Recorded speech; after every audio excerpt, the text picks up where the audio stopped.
And thanks to those joining us live and those that have joined us on the archive, another episode of HCP 180th edition. I'm being joined by the one and the only Russ Anber. How's it going, brother? I'm good, Eric. How are you? Thank you for having me.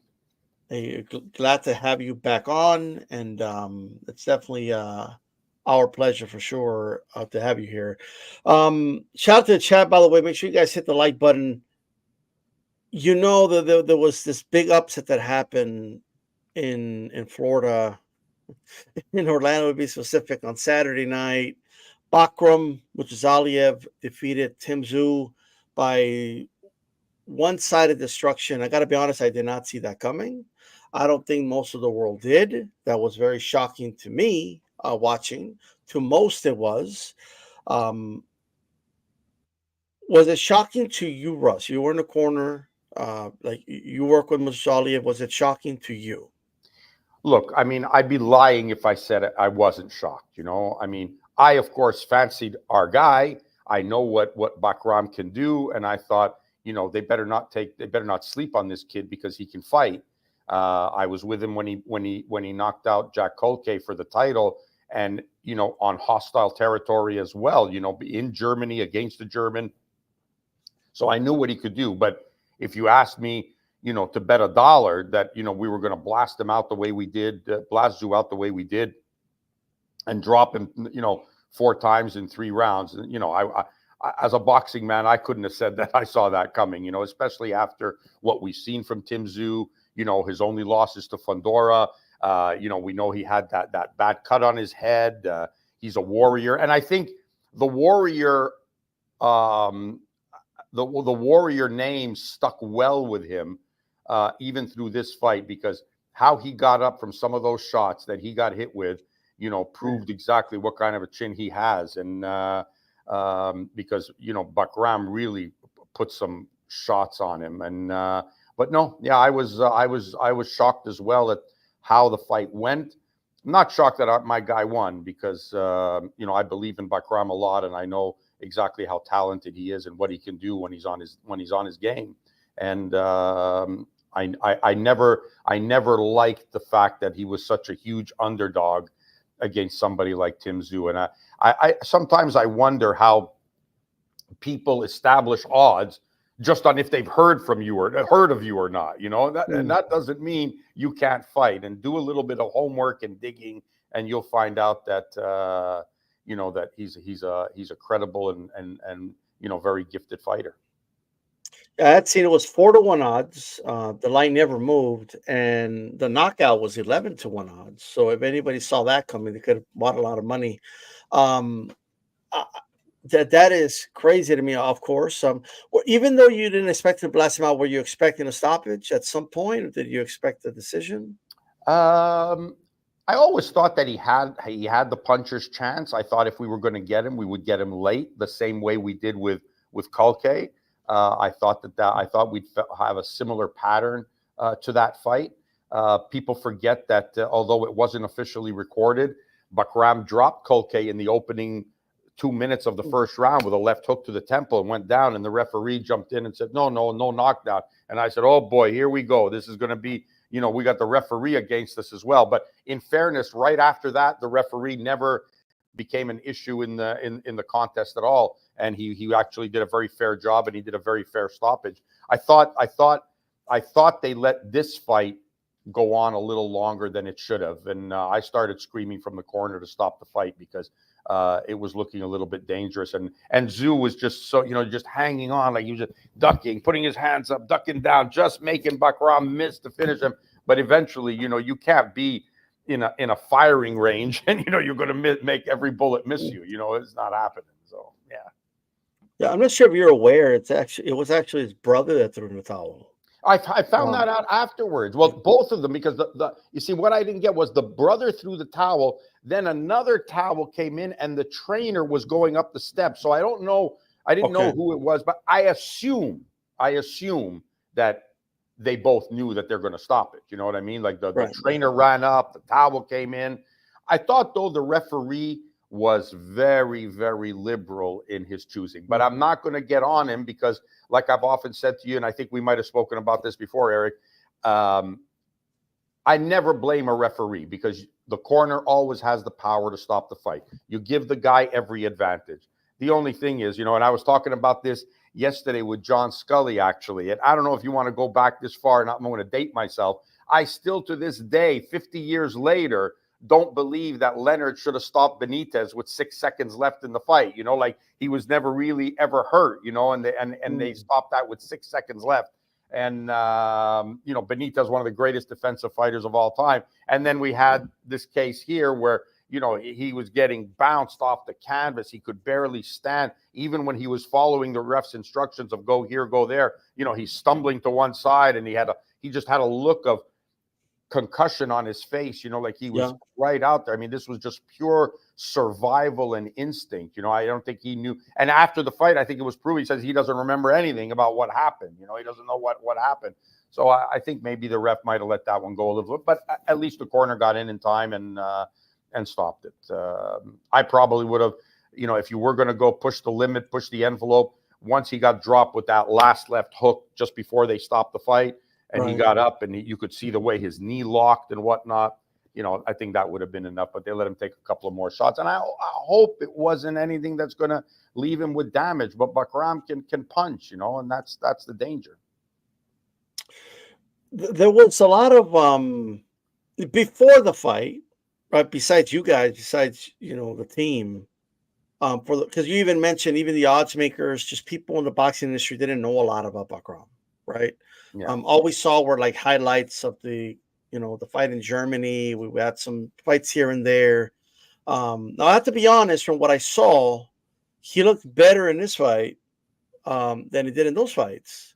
What do you think that was? Was it just? Well, if you're using the fight in Germany against Kolke as your measuring stick, in fairness, and if you know about this, like, he's a very devout Muslim, and he makes sure to honor his religion. And he fought Kolke and prepared for Kolke during Ramadan, when he's obliged to fast. And that's the first thing he said to us. He says, "You want to," and it reminds me of what Jim Braddock said many years ago. If I did this on hash, watch what I can do on steak. And Right. That was the case. Like, he was. He was fasting. He wasn't as strong as he should have been. He didn't have the diet he should have had leading up to that fight. And this time he did. There was no fasting this time. He was well prepared, and people underestimate that. And I think anybody who's fought or has prepared for a fight or any athletic competition knows, how when you're eating and fueling yourself, how important that is. And depriving your body of that from sunrise to sunset is not an easy thing to do. It's not good. So maybe that's why. But if you look at some of the other fights, I mean, he's blasted out some guys, maybe not A-level guys, maybe not Tim Tszyu level guys, but I think he showed that he has the power. And you have to always remember, Eric, and he said, when you look at a guy and say, oh, he hasn't fought anybody, doesn't mean he can't fight. Right. Well, everyone learned that the hard way. Whoever didn't think he could win. Yeah. Now, what do you make of people saying that this was a stupid move from Tim Tszyu's team to put him in there with Bakhram? They shouldn't have done it. They should have kept him away from Bakhram. Now, granted, most of the people saying this were not saying this before the fight. No, they right? weren't. No, They were picking Tim to win, or they didn't even talk about the fight, quite frankly, right? Okay. But what do you make of that? It's a great question, and I'm glad you asked, Eric. And that's why I like to come on and talk to you, because you talk good boxing sense, so it's good. First of all, I think it was a gift that you get an opportunity to fight for a title coming off of a loss for a title. You lost your last fight, and you work your way back into a title fight in your very next fight as a result of your courageous performance that you put on against Sebastian Fondorov. That, for all intent and purposes, was still a loss, but it seemed to have, PBC seemed to have figured, okay, we can maneuver this and work him right back into a title fight. It's very difficult to turn down title fights. You can't turn down opponents, because every champion is going to be a tough champion. Every champion is going to be a difficult fight. So you have to take that. I think the thing that hurt him most, or what everybody led him to believe, was that we're delivering you the belt. We got a guy. We got you a second title fight in as many fights, coming off of a loss. Here's your chance. Just go in there and win the fight, And while I'm sure he prepared physically very well for the fight because he wanted to perform, I think that they might have overlooked the dangers of being in with a fighter who's hungry like Bakhram. And the reason I say this was because if you go back and look at different fights from Tim Tszyu, he doesn't come out in any of his fights against world-class opposition, that is, the way he did against Bakhram. He came straight out, hands up, head up straight, his back straight, looking to land the right hand, ready to exchange.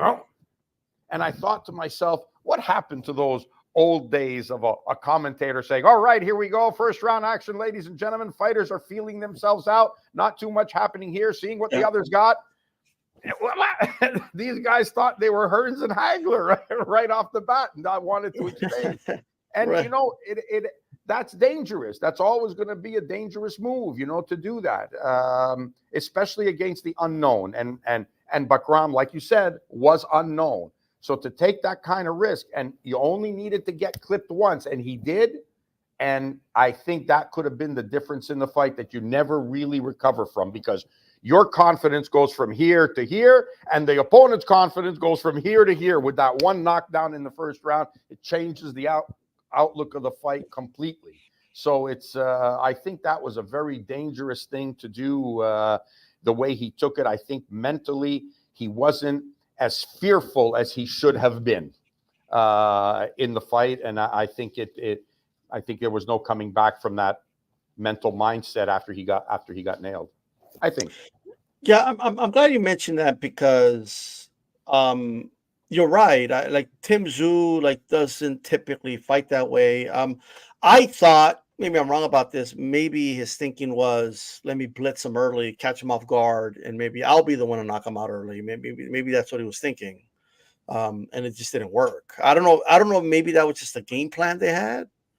I don't know if it was because they didn't respect Bakhram more so than let's catch him off guard. Let's just completely, because if you're mentioning that's not really how Tim Tszyu starts, I'm sure Bakhram thought that too. But he was just ready for it. Well, and it was almost welcoming to him, So okay, he was ready to put his firepower up against Tszyu. He was ready to do that, and right away he started from sticking out behind the jab. So he was. It wasn't like he initiated. He came out, okay, jab. All of a sudden, this firepower is coming at him. So he is okay. He has to get the respect back, and he did. So it's so dangerous, that the respect that we pay to fighters is so important. Everybody is a dangerous fighter. Everybody, especially you have a title, you want to fight. You want to fight in Germany on hostile territory. You came from behind and stopped the guy late in the fight to win. These are things you have to take into consideration. And if you as the fighter know that you're a well-rounded, skilled fighter that understands that winning the war is more important than winning the battle, you let those rounds go through. Okay, you figure it out. Boom, you pick it up. This is what real pros do. This is how they get the job done. And in fairness, Tim Tszyu has a lot of good skills. He has a lot of good skills in him that he could use. But it looked like he was fighting for the knockout as soon as the bell rang. He was body language, the way he threw, the way he loaded up. He was looking to be a destructive force, almost with the mindset that this is what it looked like. I'm not speaking for him, obviously. Right. I got an enormous amount of respect for the kid. And like I said about his heart is undeniable. But just by his body language, what he was throwing, he wanted to end this with the first punch he threw. He thought, I'm going to hit this guy, and it's going to be over. And I'm not sure that that's the best strategy you go into.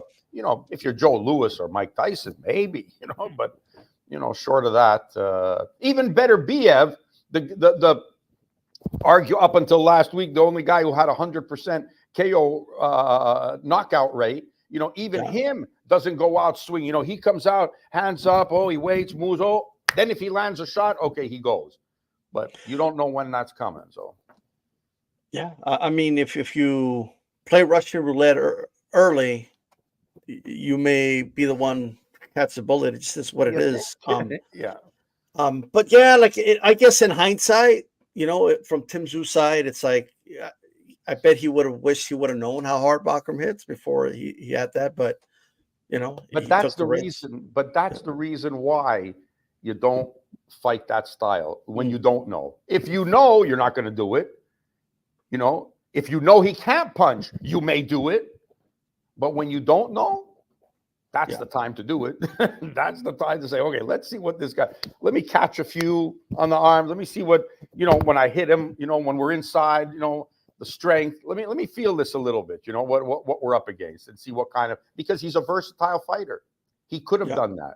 He could have chose to come out, move left, move right, move. He could have chose a lot of things, but he didn't. So before the fight, and it's in a sport of boxing, there's always a lot of banter. And if there's one thing Tim Tszyu did do in this fight was kind of talk down on Murtazaliev a little bit, right? Basically, they call him a boogeyman. He's not a boogeyman, or whatever he was saying, right? Um, Maybe overlooking him by talking about other fights down the line. Um, do you, how did, from what you can gather, how did Bakhram react to that, or did it not even matter? Like, does it affect him at all? Was there any? If somebody tries to play mind games with him, does it work?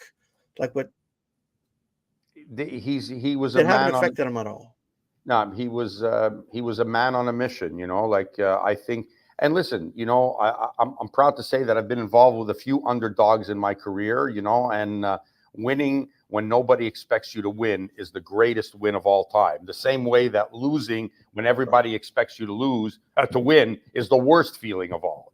So Right. both of them have that balance. So an underdog victory is incredible. And when he prepared for the fight, his preparation was to say, I'm for real, I'm here. I'm not just coming. I'm not FedEx delivering the title to you. I'm here to defend my title. And certainly the motivation of making him such a huge underdog for no other reason, Eric. And this is the thing, for no other reason other than, I never heard of you. We don't know you. That's the only reason you did that. Nobody did any extensive research into him. Nobody saw who he was, understood his background, where he came from, how dedicated he is. Nobody saw those tangibles. They just said, never heard from you. Tzyyu's a big favorite because Tszyu is heard of, and Tszyu does have a huge popularity base, So, and I remember years ago, I don't know if you remember this, when Sergey Kovalev went to the UK and knocked out. Now I don't remember, the name's going to escape me now. Scored a win. Got a huge knockout win over there. And I remember Steve Kim saying, "Wow, this is great the way Kovalev came out of nowhere, to win this or something." And I thought to myself, and I remember replying on Twitter saying, what do you mean he came out of nowhere? This guy was a national champion in Russia, with a great pedigree as an amateur. Because you hadn't heard of him doesn't mean he came out of nowhere. And that's what I think was the problem. This was the Cleverly fight, right? Might have been the Cleverly fight. Yeah. Okay. Yeah. So, those are the kind of things that, like I said, you made a guy an underdog, not based on his performances. You could, because he's undefeated. So you couldn't say, well, because he did this in this fight, that in that fight, he's not going to do it. You did it because you didn't know. You didn't do the research. You didn't know who he was. He's an unknown who grabbed the title in Germany, came from, beat a guy who they hadn't heard of even. The guy he beat, not only did they never heard of Bakhram, they never heard of Kulke. You beat a nobody over there, You didn't do your work.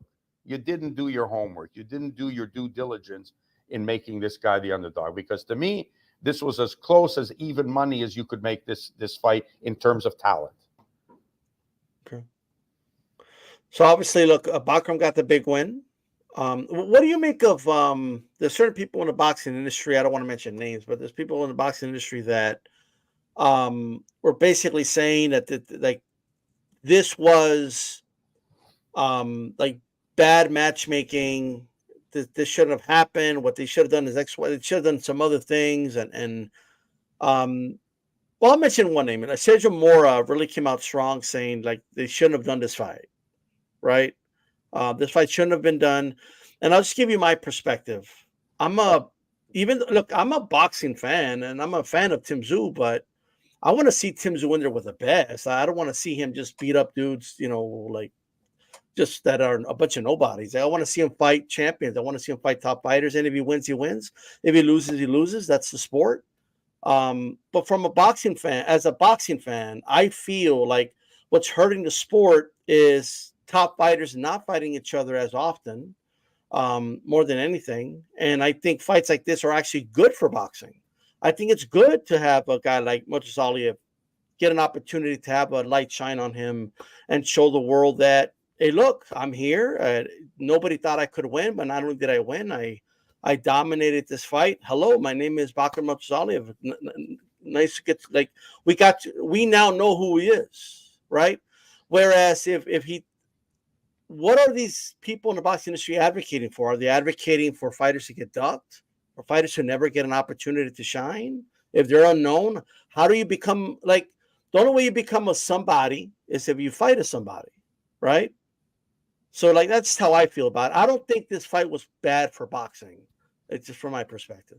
Listen, you're absolutely right in everything you said. And again, Sergio, if he'd have said this before the fight, saying, "Oh, Tim Tszyu shouldn't be taken," I'd give that a little bit more credibility. Maybe he has something to base it on.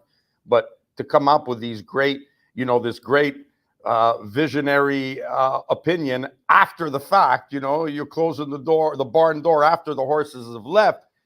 This doesn't hold any weight for me. Now, that said, I said to you at the beginning of the show that you can't turn down a title fight. Okay, in general, you wouldn't, because every champion's going to be tough. So you have to take it. Unless you're a massive ticket seller that you don't need that fight, you've got to take the fight. A case in point, Callum Smith, when he fought Beterbiev, I did everything I could to talk about it taking that fight, because I knew, a little selfish reason, because I knew it would put me in a position that I'm not going to work that night, but also, I don't want my guy having to get in the ring with somebody like Beterbiev, but you get a title shot. It's the only one available. He has to take it. Okay, fair enough. The only thing I will say, and the only people who can make this call, is the people in Tim Tszyu's inner circle. So how did he feel?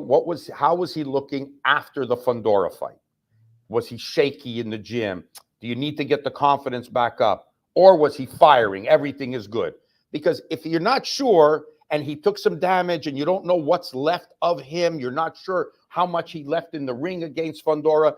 Again, let's face it, the blood is one thing, but it's blood. It's not a generally dangerous situation. It looks awful, but it's like wrestling blood, like it's bleeding. It's hard to see. How much punishment did he take is far, far more important than how much blood was on his face, okay? Because Fundora had a broken nose. He was bleeding as well. Badu Jack against Marcus Brown. I worked the corner. 96 stitches he took from top to bottom. His whole head was split open. That they didn't stop that fight is insane. But it was blood. It was blood. So how much damage did he take is the question. If they felt there was no damage done, if they felt that he's good, if in the gym he was answering those questions and looking good in the gym, and he was, on point and working, then there's no reason for him not to take that fight. In fact, it was a little bit of a gift, like I said, that they were able to get him a title fight after losing his last fight, which is almost unheard of. Unless you're an absolutely great and outstanding champion, it rarely happens that you get a title fight after losing your previous fight, unless it's a mandatory rematch, right. That is, but very rare that happens in another division. Like he lost, I think it was the WBO. He lost the WBO title fight against Fundora and fought for an IBF title in his next fight. So, yeah, I think my answer is that unless they knew something bad, if they felt their guy was good to go and on point, there's no reason not to take that fight. You're getting a shot at the title on TV. PBC has done their job as a promoter after you put on a courageous performance against Fundora. Their thank you to you is to get you right back in the ring and get you a title fight. And they did their job. Yeah, I'm glad you mentioned about the belt because a lot of the arguments were Tim was getting nothing out of it. What do you mean? It was like you said, he was getting a world title shot. What else he want? Yeah. And I interviewed the Glenn Jennings, the manager of Tim Tszyu, and they said we're taking this fight because that title puts us back in the mix with all these big fights. Of course like, it does. I mean, what? So I don't know. Like I just feel like Tim himself said even after the fight, "Hey, I felt great before the fight." So yeah, he said he had a good camp. So yeah. Now, one of the things, I don't know if you noticed, but one of the things that people criticized was at one point, Bakhram and him kind of butted heads, and he stepped back and touched his head to see if he was bleeding again. Everyone said, oh, he's still concerned about that. That's still, come on, man. What's the big deal that he touched his head? Like it happened right where. They said it was, what? They said it was PTSD. Yeah, come on, man, stop! I don't know. That's crazy. If it had been over the eye and he got headbutted, he'd have checked right away to see if he was cut over the eye. So he went to see if that opened up again. What's wrong with that? Why is that such a big deal? Why are they making that a PTSD thing? Like he stepped back to see if he was bleeding because it must have felt for him that it happened exactly on the spot where he got hit before. So of course you're going to check, because you would check the same thing if it was on the eye. If you got cut on the eye and you got headbutted or punched or elbowed, you would step back to see if it's bleeding. Perfectly normal reaction. It's only because it was on his head that they made it out to be such a big deal. Insane, brother, insane.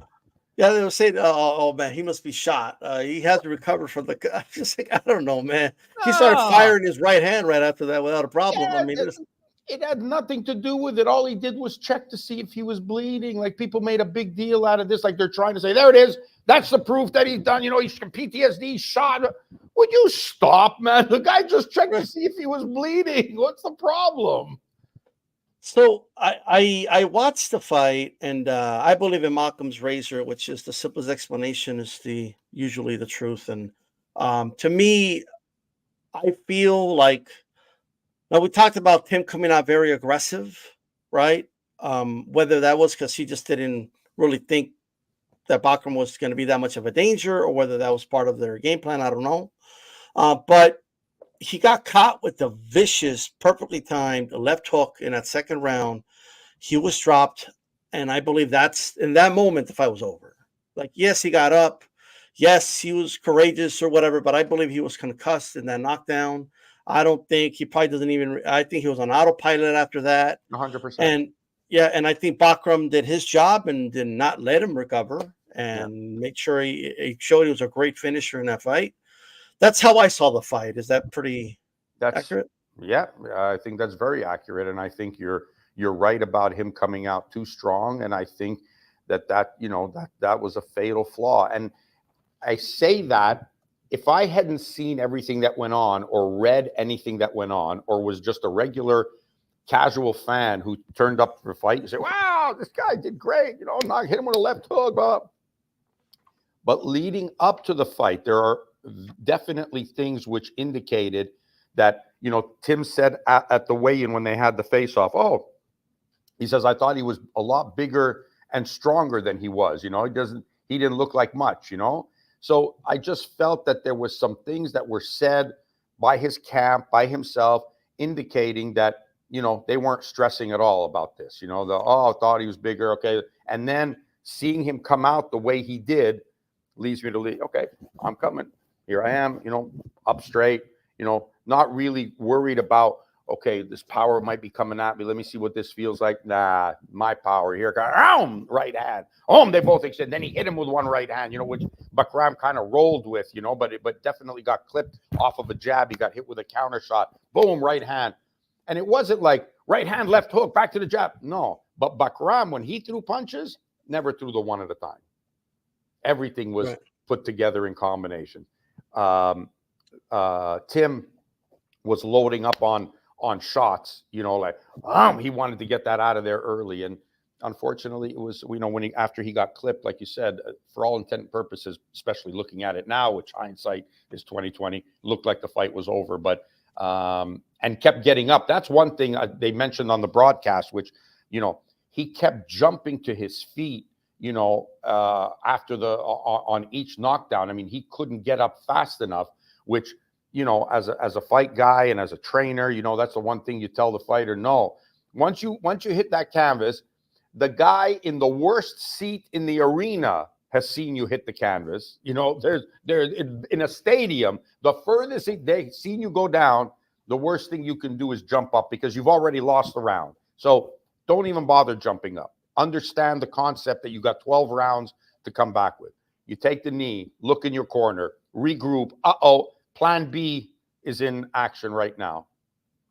Let's get to plan B. So I don't think you ever got that. Yeah, I mean, there's no way to know. I just think he wasn't all there. I just think he was just on autopilot. That's what I think. Maybe. Because he, even when to stop the fight, he didn't even know where he was, in my opinion. No. But he was really hurt at that point, Yeah. After the first knockdown, which was, if I'm not mistaken, was the end of the first round. It was right at the end of the first round. He had the minute to recover and then didn't get knocked down in the second. So he had time to, kind of get back into it and come up with strategy to change it. But jumping up the way he did, showed that, yeah, maybe he wasn't there. And then after that, it was just up all the time, instead of just looking to his corner saying, okay, what are we doing wrong here? But you're right. He might have just been on autopilot, hit the ground, just got up because he knows that's what he has to do. And you might be 100% right about that, Eric. Yeah. Well, what would you like to see next from Murtazaliev? Like, me personally, I want to see like a unification of some sort. But what do you? We all want to see the unifications. I think all of us boxing fans, and especially as a champion, you want to put your title on the line. And think about this, though. For every champion in the history of boxing that's ever fought, when you have your title on the line fighting somebody who has nothing to lose, the pressure is always on the champion to have to defend that. You know what I mean? When you have a unification fight, when you have two guys that are champion, both are putting things on the line. Now the pressure is equally distributed between both guys. So it's always a good thing. Champions want to fight other champions. This belt collection is an important thing in boxing now because there are the belts out there. Now, that's not to say that I agree with, unification, that fighters should become unified and stay unified forever, because it's just not realistic. I think that everyone should be motivated to become undisputed. I said unified, undisputed champion. I think everyone should be motivated to become undisputed champion.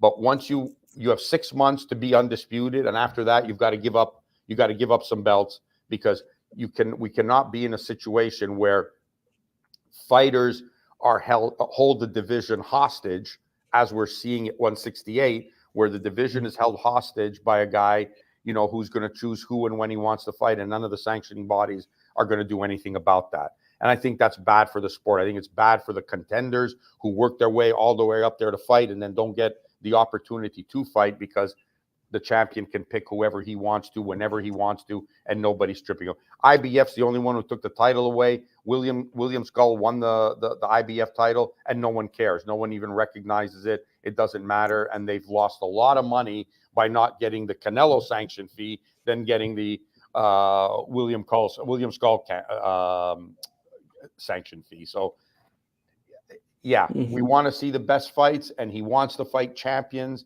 and those are the fights that create the interest, is champion versus champion. And the pressure is there on both guys, and it makes for the most exciting fights. And then you splinter the titles again, and you start back again doing it. That champion fighting champion is always a great thing.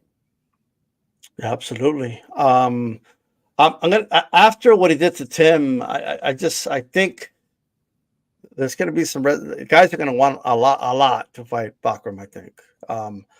So we'll see, but like they're going to want, like, well, you want me to get in a ring with that guy? So yeah. It's always dangerous that, you get in the ring with that guy, like they'll jump in the ring, they'll move up 2 weight categories to fight Canelo, No problem. The junior middleweights will fight super middleweight, as we saw. No problem. How much is the check? I'm gone. They don't care who the fighter is. How much is the check? But that might not be the case with Bakhram. You might not be looking at a huge payday, but you are looking at a dangerous fighter, and that's a problem. Yeah, I mean, is there any? Janibek is in the same situation. Janibek's in a similar situation, yeah. Yeah. But the big difference between the two is that Bakhram's in a very loaded division right now. Sure. With a lot of talent. Middleweight's kind of in, I don't know what to call it, rebuilding stage or something, but we'll see about that. Speaking of one more thing I want to ask you, because we're talking about how Tim Tszyu came out strong and maybe that wasn't the best thing. Well, obviously it wasn't the best thing to do. That's obvious at this point in hindsight. But I want to ask you about another fight you work with, Usyk, right? Mm-hmm. There are a lot of, people in the boxing industry, whether it's YouTubers or writers or just other, trainers, whatever, that have been saying things like, what Fury has to do against Usyk is come out and just be aggressive from the very beginning. Don't try to box him. Da, da, da. Would that be a mistake for Fury if he comes out very aggressive in a rematch? Look, how can I answer you this? I don't think that Fury can do anything, either strategy, to beat Usyk. Ooh. So I don't think he could come out, roll the dice, like the famous words that we heard in, to Anthony Joshua against Dubois, roll the dice. He could, and I mean, he has power, and there's, lands a shot, he could. But if he doesn't, then I think it's a long night. I think it's a long night either way. And I think the only way Fury beats Usyk is by a one-punch knockout shot that lands even when he's trailing the fight, and that happens. That's the only way I see him doing that. I don't believe in the scorecards that existed after the first fight. I don't believe in the ridiculous assessments that how Fury was doing so great. And watch the fight properly. Watch who was controlling the fight. Eric, for the first 3 rounds, Fury literally doesn't touch Usyk in the first 3 rounds. Doesn't touch him. And they're saying, oh, it's an even fight. Then there's 3 rounds, maybe 4, but definitely 3 in a row. I'm not sure if it was 5, 6, 7 or 6, 7, 8, something like those 3 rounds, the middle rounds when Fury absolutely won. No arguments there. And then after that, he didn't win a round. And don't show me these scorecards and tell me that you thought Fury won the last round. He didn't win the last round. You're giving it to him because he didn't get nearly killed the way he did get nearly killed in the 10th or whatever. So, he must be doing much better. He's coming back. He's not being killed. And that's a poor way of assessing who wins a round. That's bad. Score the round as it's supposed to be scored. So to me, the fight was not close. It was an 8-4 fight, solid. I mean, you would have to be so generous even to say 7-5.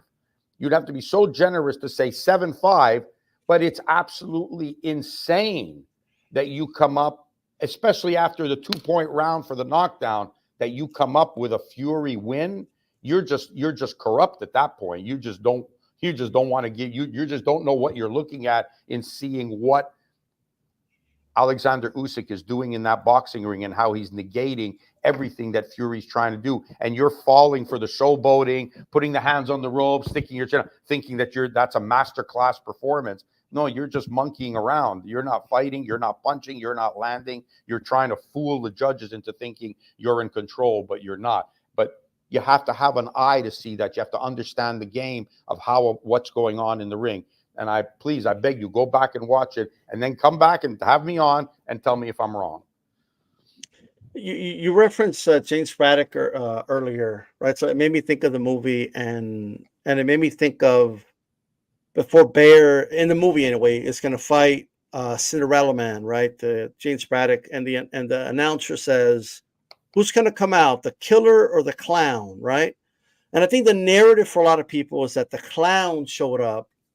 The Fury, the clown, the showman came out, but now the killer's going to show up, Okay. right? That's the narrative that's out there at the moment, right? Which you would He's going to use expect. this, right? So do you think Fury will be? Do you think that was the best Fury we saw the last time, or do you think maybe overlooked Usyk? Maybe he thought the size would be a big difference. I think the Fury you saw last time was the same Fury that did what he did to Deontay Wilder. I think it's the same Fury you saw against Dillian White. I think it's the same Fury you saw against Derek Chisora. But Alexander Usyk ain't no Deontay Wilder, and he ain't no Dillian White. So I think you just had a different opponent in front of you. And I think the reason he fought like that and the reason he avoided, and you can say what you want. I mean, I don't care. I remember I was this far away from Fury when he jumped up in that ring in Tottenham and, you know, started screaming at Usyk, yelling at him.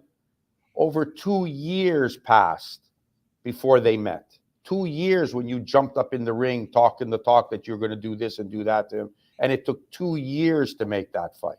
So I think he knew all along exactly what he was getting up against, and he knew the talent that was there in Alexander Usyk. And you know what? Fighters know. And when they watch a guy fight, they know. And they know exactly how dangerous Usyk was, both style-wise, even power-wise. He proved that he's got the power to hurt a man who was 260 pounds. All right. Now, one more question, and I'll let you go, Russ. This was about Vasil Lomachenko. There was a lot of talks about, and I know you're not like his promoter or nothing, but there was a lot of talks about rumors in a way of him fighting Tank. And then, of course, for whatever reason, the fight didn't happen. And then there's rumors circulating now that he's contemplating or thinking about maybe retiring. I know he's had a long career, right? Long amateur career. Now he's been pro and he's been doesn't have a lot of fights, but people need to remember his the quality second of fight from his Yeah. second fight on. He's been fighting championship level fights. I mean, it is what it is. Not championship level, championship fights, not just level. Yeah, 100%. Right. So, and even the ones that like Nakatani, for example, was still like a high level dude. Like, so, two things. One, I didn't like how there was this narrative being spun that Loma is quote unquote ducking Tank Davis when to me it's clear it was the other way around for like what 6-7 years or whatever it was. Of course. Right. Like no, we're not gonna do it. Floyd Mayweather come out and say, no, we're gonna age him out, basically is what he said, if we're honest. And there's receipts out there. And now that maybe Loma doesn't look like Loma, like he's so great, but it's not Lomachenko at the moment, right? At least that's the perception. Even though I believe he won the Haney fight, but that's another story, right? What did you make of I don't even pay attention to that, of the narrative that he's ducking Tank Davis now that he's thinking of retirement, and do you think he is that like how real is that he's thinking about retirement? I think it's very real.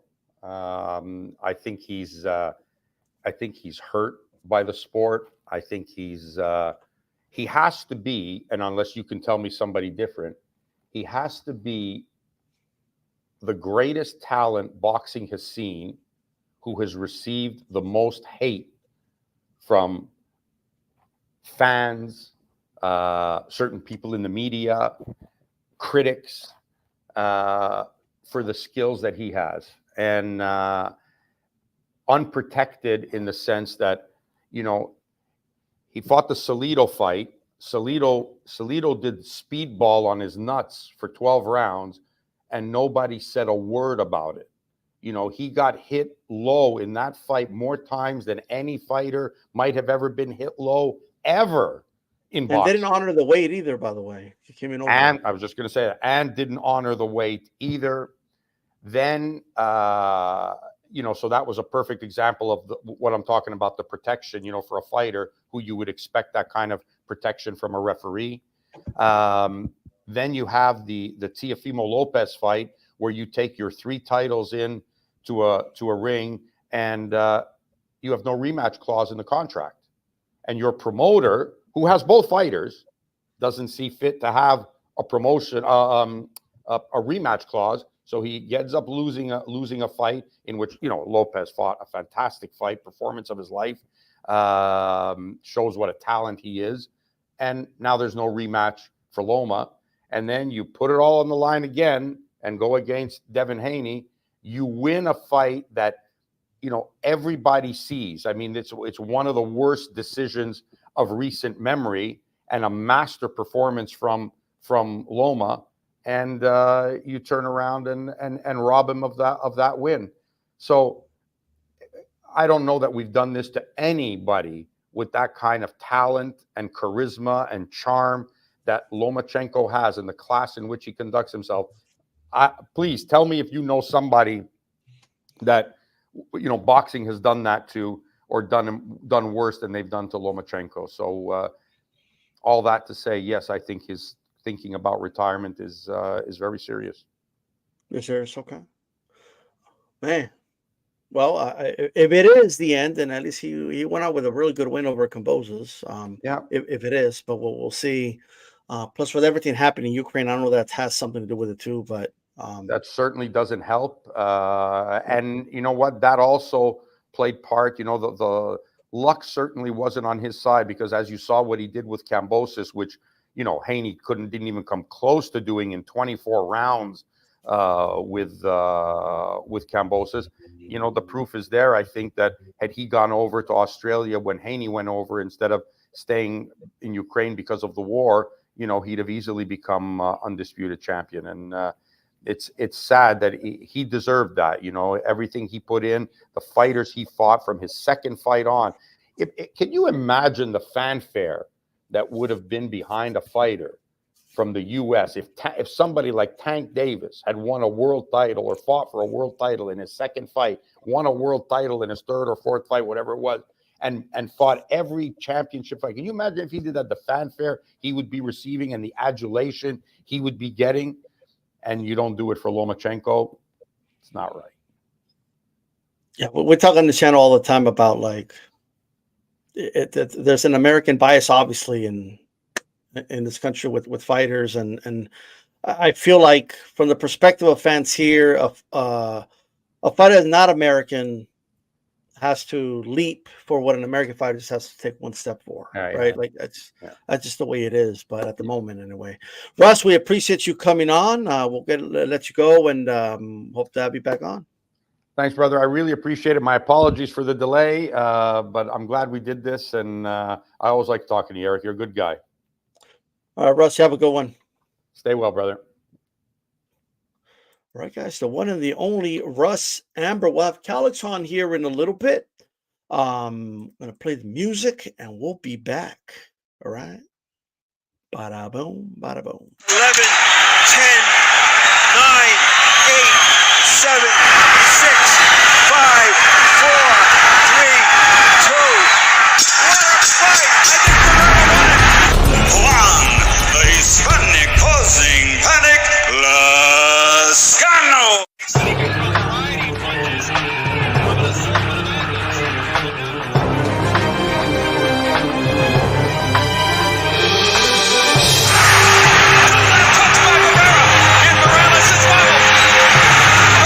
Using the rope.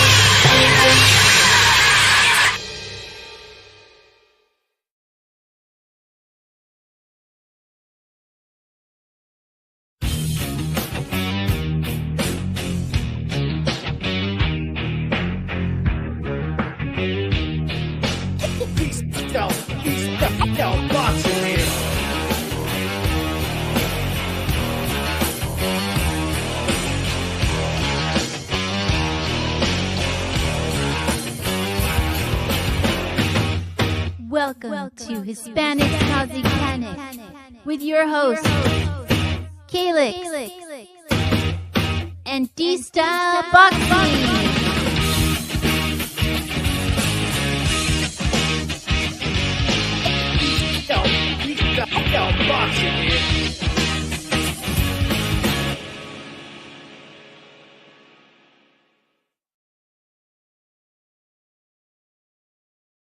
What's going on, guys? Tune into another episode of Hispanics Causing Panic. If you missed any part of it, you could always go back and listen to the full Russ Anber interview. We mainly talk about the Bakhram Murtazaliev win over Tim Tszyu, the preparation, how people kind of overlooked him. That goes for all of us. How people are playing Johnny-come-latelys after the fact.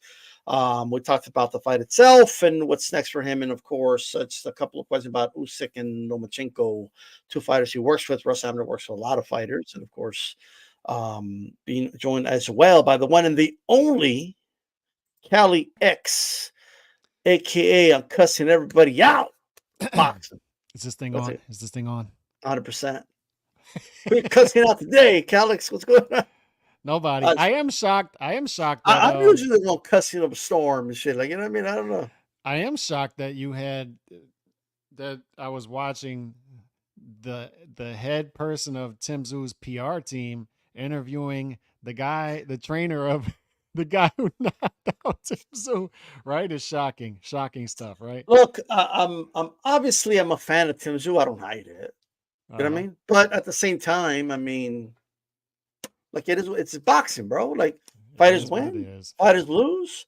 I know Russ Anber very well, and you know, you could do two things at the same time. You can, you know, not like the fact that Tim Tszyu lost, but at the same time feel like Murtazaliev is a good guy. It's not like you know what did Murtazaliev do to people that they can't be happy that he won? Like, you know, what did he do? Yep. You know what I mean? What's going on? I don't know, but so he did say though, shout out to Russ, he said, you know, it would have been nice if guys like Sergio Mora were saying this before the fight. But yeah, I know. Let's dive right into it. Russ basically agreed with my assessment of the fight. And he himself said, look, this is someone in the corner of Bakhram Murtazaliev saying, we did not think we're going to blast out Tim Tszyu that way. Right? Mm-hmm. It wasn't in the plans. Like, of course, I'm sure you hope that happens, but you know, it's not in the plans. And it's boxing, we get it, but he felt for whatever reason, it was a mistake, and I think that's obvious. It was a mistake for Tim to go out there, and you just heard it from Russ Anber saying it was not. That's not how we expected Tim Tszyu to come out. That's not how Tim Tszyu fights typically early in fights. He came out very aggressive, loading up on the right hand, trying to take Murtazaliev out. Russ stated maybe he wasn't impressed with Murtazaliev and thought I was going to go in there and blast him out. I have more of, I think it was part of the strategy, although I don't know that. But what do you make of that, Calix? And then if you want to, whatever you want to dive into after that. I would agree with that, but I think the trend at this point is Tim does get caught with the left hook in particular. If there is a kryptonite punch of his, it's getting caught with the left hook, which tells you that he does load up on the right hand. Maybe not as early, and maybe he gets warmed up before he does it. And that was an issue, right? Is you get caught with a punch that quickly, that early in the fight, and there was no recovery from it. It was just a perfect punch. There's no recovery from it. And that does seem to be a trend that if I am fighting against Tim Tszyu in the future, especially if he keeps the same training staff and they don't work on this. But I just happen to think that a fighter is who he is at a certain point. And I think Tim, almost 30 years old, is there at this point in his career that the left hook is gonna be there in fights when you're going up against Tim Tszyu, and it was there for Murtazaliev in this fight, and that was the game changer. So I was watching some other fights, right? Just looking for, I don't know, man. I saw Bivol constantly catch, better be with the same shot over and over again. I don't see anybody saying, "Oh, he's a sucker for this." I saw Crawford get hit with a lot of the same punches in his last fight. I think the big difference, though, is that in this specific case, He paid. I think all of us underestimated. I think we all knew he was a big, strong guy that he could punch, but I think we underestimated how hard. And one thing that I learned that I didn't know this before the fight, and I don't even know if it would have even made a difference, to be honest. But in my mindset, but basically, Russ is saying, I mean, he was kind of not 100% in his last fight because of Ramadan, and his diet That's also wasn't what the I same. heard. The diet Yeah. was off and he was weak going into the fight. That's what I heard. So this Going is in. just a different animal coming in. There's no doubt about it that Bakhram had that left hook timed, and I'm sure they worked on that, and there's no denying that because obviously he kept landing it, right? What I will say is I'm not ready to say that Tim just walks into left hooks and he doesn't know how to block the left hook either. Well, it's You know, I heard who was it? The trainer, it was on one of the countdowns. He says we don't look for weaknesses necessarily. We look for habits. So yeah. you're right. You can look at every single fighter and look at the habits. That this guy has a habit of doing this. This guy has a habit of doing that. So that would be one of Tim Tszyu's habits. But certain fighters don't pay for those habits, right? They can overcome them. Certain guys will always have those habits. Vladimir Klitschko, but he has a trainer come in who corrects things or tweaks things in which you're not going to be able to take advantage of the chin. Vladimir Klitschko never allowed anybody to take advantage of the chin once he got with Emmanuel Stewart till later on in his career. So there are some deviations and stuff like that, but every fighter is going to have habits, and I would say that's one of his. Is he'll load up on the right hand, he'll pose with it, and it was taken advantage of in this fight. It cost him. Yeah. So look, obviously, he won the fight. I want to talk about. I don't mean to be brief about the fight, but it was a pretty brief fight. Like, but like it's basically Occam's razor. The simplest explanation: he got caught with a big left hook, It right? was a demolition job. Yeah, and I believe, and even Russ agreed with me. Like after that first knockdown, it was pretty much a wrap. I don't want to make like this is me. After that first knockdown, I don't even feel like there's a point in assessing how if Tim made adjustments or what his corner told him, or because I think he was out of it. I think he was out. I think he was concussed. He doesn't even remember what happened, right? Which is a clear indication that he was concussed. I want to talk about people in the boxing industry and even boxing fans, Alex, that are looking at this in a way that I don't care what anybody says is foreign to me as a fan, right? Doesn't make sense to me, right? And one of them is Sergio Moro's coming out saying this was a stupid fight to make. They shouldn't have made this fight. What's his name? Andre Berto said the same thing. Even though Andre Berto got beat up by Robert Guerrero and then they threw him in there with Soto Carros to get beat up. But whatever, Andre, you know everything, okay? And then you have Lou DiBella saying this was the worst decision he's ever seen. How can they do this? My problem is not people saying that. It's they're saying it when it's obvious and it's in hindsight. And like you could say it about any fight when a fighter loses.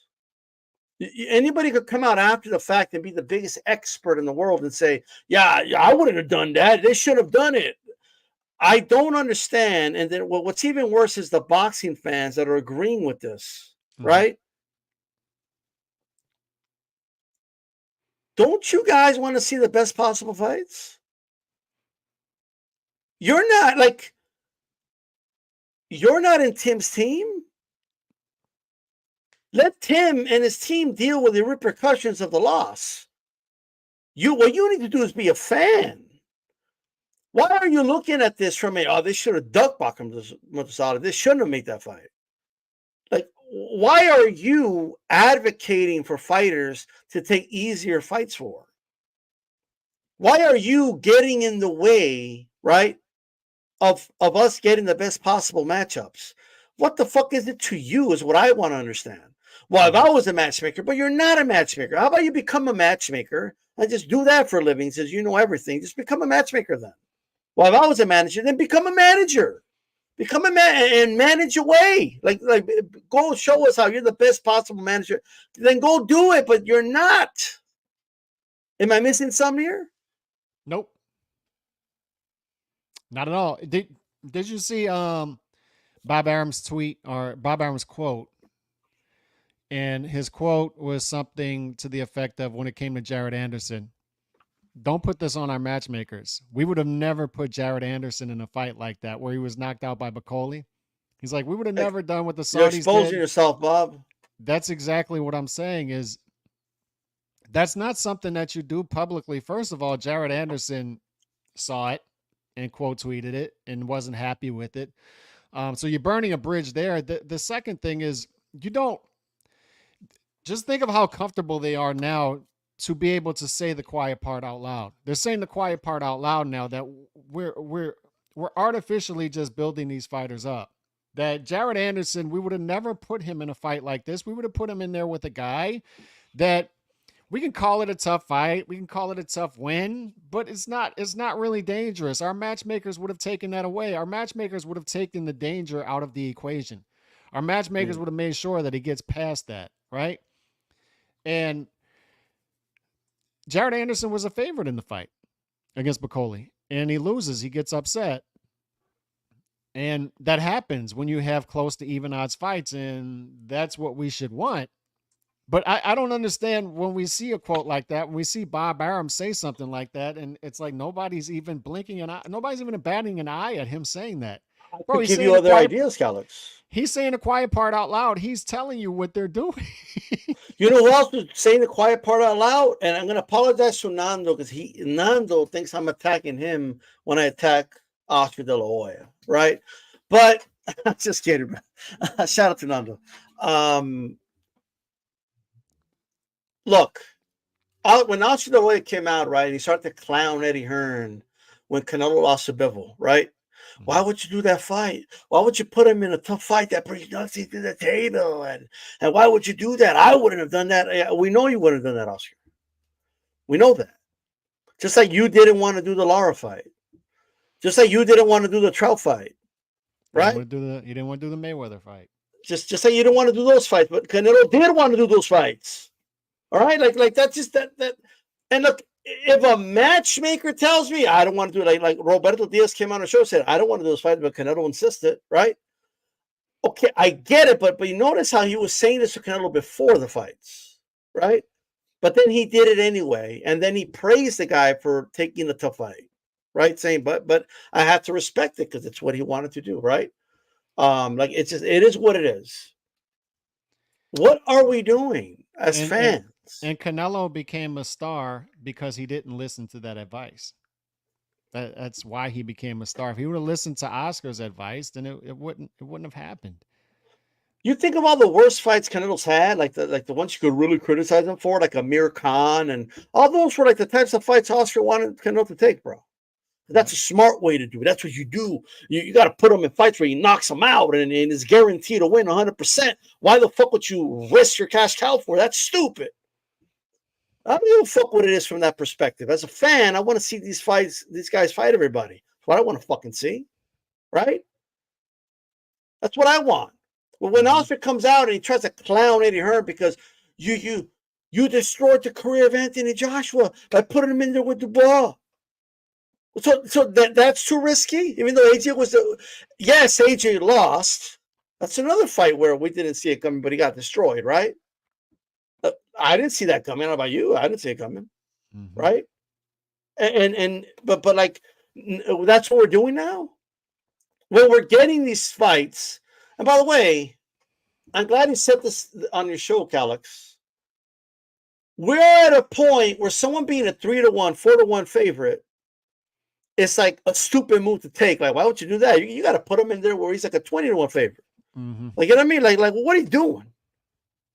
But now it's considered stupid to put a dude in there when he's a 3-1, 4-1, 5-1 favorite.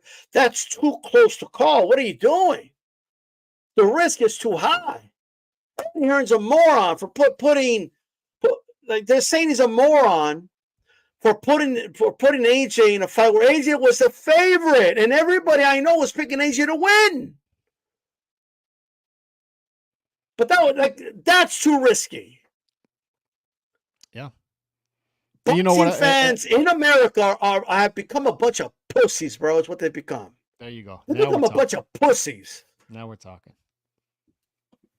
AJ's still selling out stadiums.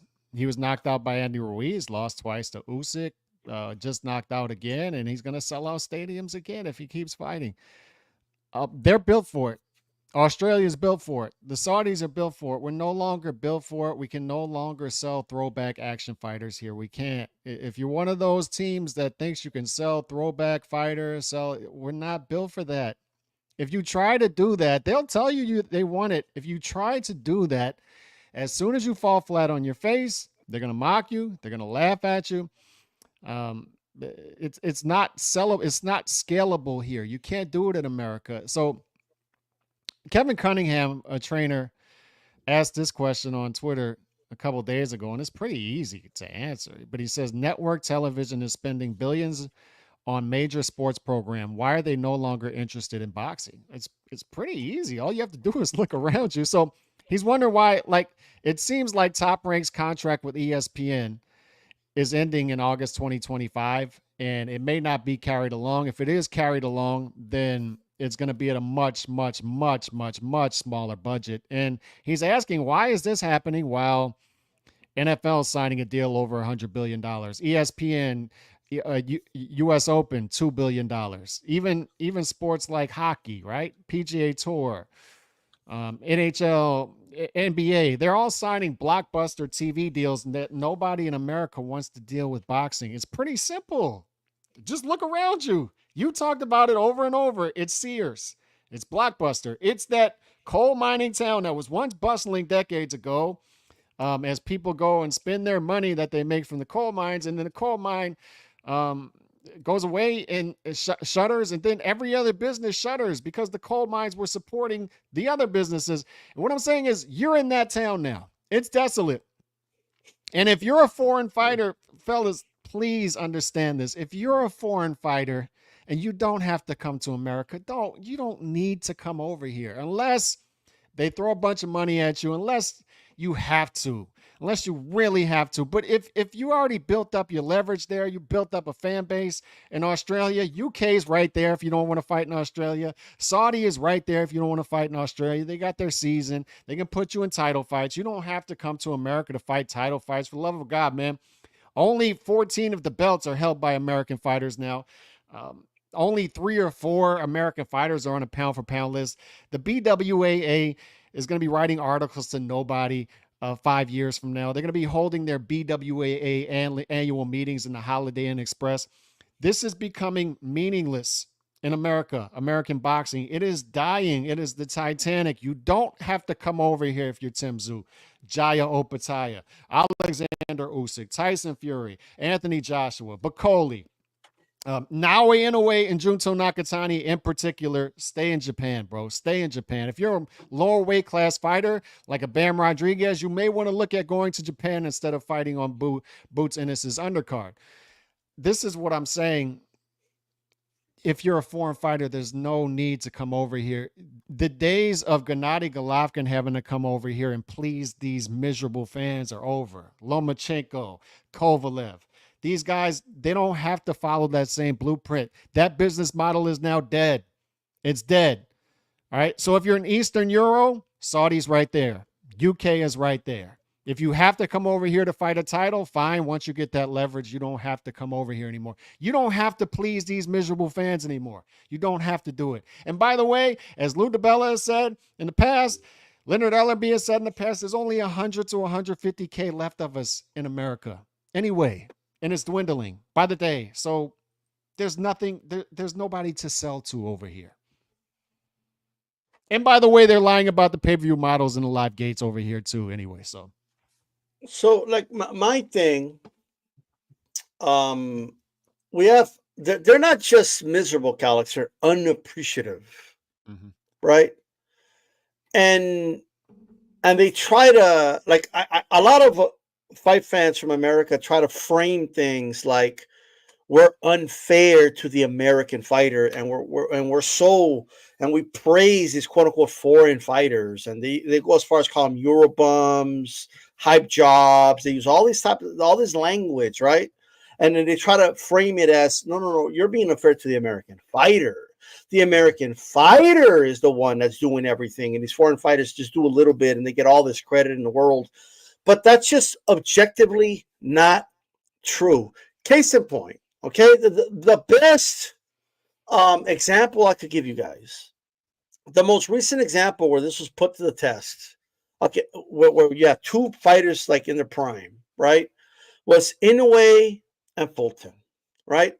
Inoue was the one moving up yet another weight class to fight the unified champion, Stephen Fulton, who was undefeated. He was American, right? Like he was athletic. And I remember all the things that were being said. Oh, Fulton, he should be in the pound for pound list. Nobody wants to give him credit. He's probably one of the best fighters in the world. But everyone wants to give all this love to Inoue because Americans just love Asians. Like this, like, okay, cool. Like, this is the country that put them in concentration camps, right? And we drop freaking like freaking atomic bombs on that country, but we love America. Just loves that. Okay, whatever you say, right? So I remember the narrative. So he's going to outbox him. It's going to be easy. It was fighting all these unathletic foreigners. And now he's going to fight a real man, a real athletic fighter. You're going to see it's going to be an embarrassment. He's going to expose his hype job. And then what happens? Not only did Inoue win, not only did Inoue dominate, Inoue styled on Fulton, right? He showed it was levels above, like multiple levels above Fulton. Fulton was nowhere near the toughest fight this guy ever had. He had way tougher fights in the lower weight classes, but tell me those fights were better than Fulton, even though they were smaller than Fulton. They gave him a better fight than Fulton. Fulton got utterly destroyed, right? And when I just trolled him a little bit, when I trolled just a little bit, I didn't even go that hard, bro. I didn't even go in on Fulton himself, right? When I trolled him a little bit, just giving them a little bit of that medicine because they were talking all that shit. Because I don't have a problem with someone saying, hey, I think this guy's going to win. No, they were saying he's going to expose this hype job and you're all going to learn your lesson when this American puts you on your place. You don't want to back up the American, right? So when that happened, I trolled them a little bit. What do? They try to dox me, right? They pull up tweets of mine from 2019. Right? Right. By the way, I wasn't calling him a hype job. All I said was, I don't know if Inoue's as good as you guys are saying. That's all I said. But I did say he was good. And like a year later, I started buying into it, and I jumped on the. I already had like 3 years on the Inoue train, right? But that's what we have, Cal. We have a lot of like hypocritical, angry, and unappreciative boxing fans in America, right? That are always looking to kick a foreign fighter when he's down, right? When an American fighter loses, you got to show compassion. They're warriors. Why are you guys getting on him? Well, why are you talking about Errol Spence? That way Errol Spence puts his life on the line. I'm not saying none of these things are true, but the moment a fighter that's not American loses, they're way more vicious to these fighters after they lose than we are to American fighters. Like I'm just saying. I agree. And I'll tell you this, don't fall into traps either. If you're a foreign fighter, there's no problem with trying to be great. But I'll tell you this, currently nobody is unifying at 126 that I see. But when now Inoue moves up to 126, the call is going to be for him to unify the belts and unify the belts quickly. And that's a testament to his greatness, right? That's the expectations that they have of certain fighters over other ones, but they're not going to be honest about why their expectations are that way. It's the same thing we talked about with Canelo moving up to 168, right? Nobody's unifying. Nobody's doing anything. Canelo moves up and does it. It's like, oh my God, that's a really weak run, though. That's a weak run. The call is going to be for Inoue to move up to 126 if he does come to America. If he fights somebody at 122, they'll even accuse him of weight bullying, even if he's moving up already moved up multiple weight classes, right? So it's a trap. Fight at Dodger Stadium, fight somebody at 126, and what happens if he loses? Then he's a bum. If he wins, what's going to happen is they're going to ask him to fight Tank Davis, which they're already trying to do, at a catch weight and that catch weight's going to continue to move up. Initially, it was like 130. Now it's going to be 132, and then it's going to be just blatantly come up and fight at 135. right, and no rehydration clause on Tank at all. These are going to be the moves. And if Inoue continues to destroy people, what's going to happen? They're going to accuse him of being on steroids or saying he's stacking or putting, what do they call those things? The rings in his gloves. They're putting rings, like he's putting brass knuckles in his gloves and stuff like that. So this is the type of stuff he's going to get. And what I'm saying is, if you're selling out arenas, and then for the big fights you're selling out a dome, there's no reason for you to be over here. There's nothing about egg weights. Egg weights, yeah. They'll accuse him of something. And what I'm saying is, if you're over here, what is the reason? If you're over there and you're doing big things, what's the reasoning for coming over here? And they'll say, well, you could do a $20 million. I don't believe anybody's doing anywhere close to $20 million live gates right now. I don't believe those numbers. And I don't think we have anybody over here who can do 1 million pay-per-view buys against anybody. I will say this. I hear what you're saying, and that's true in most cases, right? I do believe the Canelo numbers, though. I'm going to be honest with you.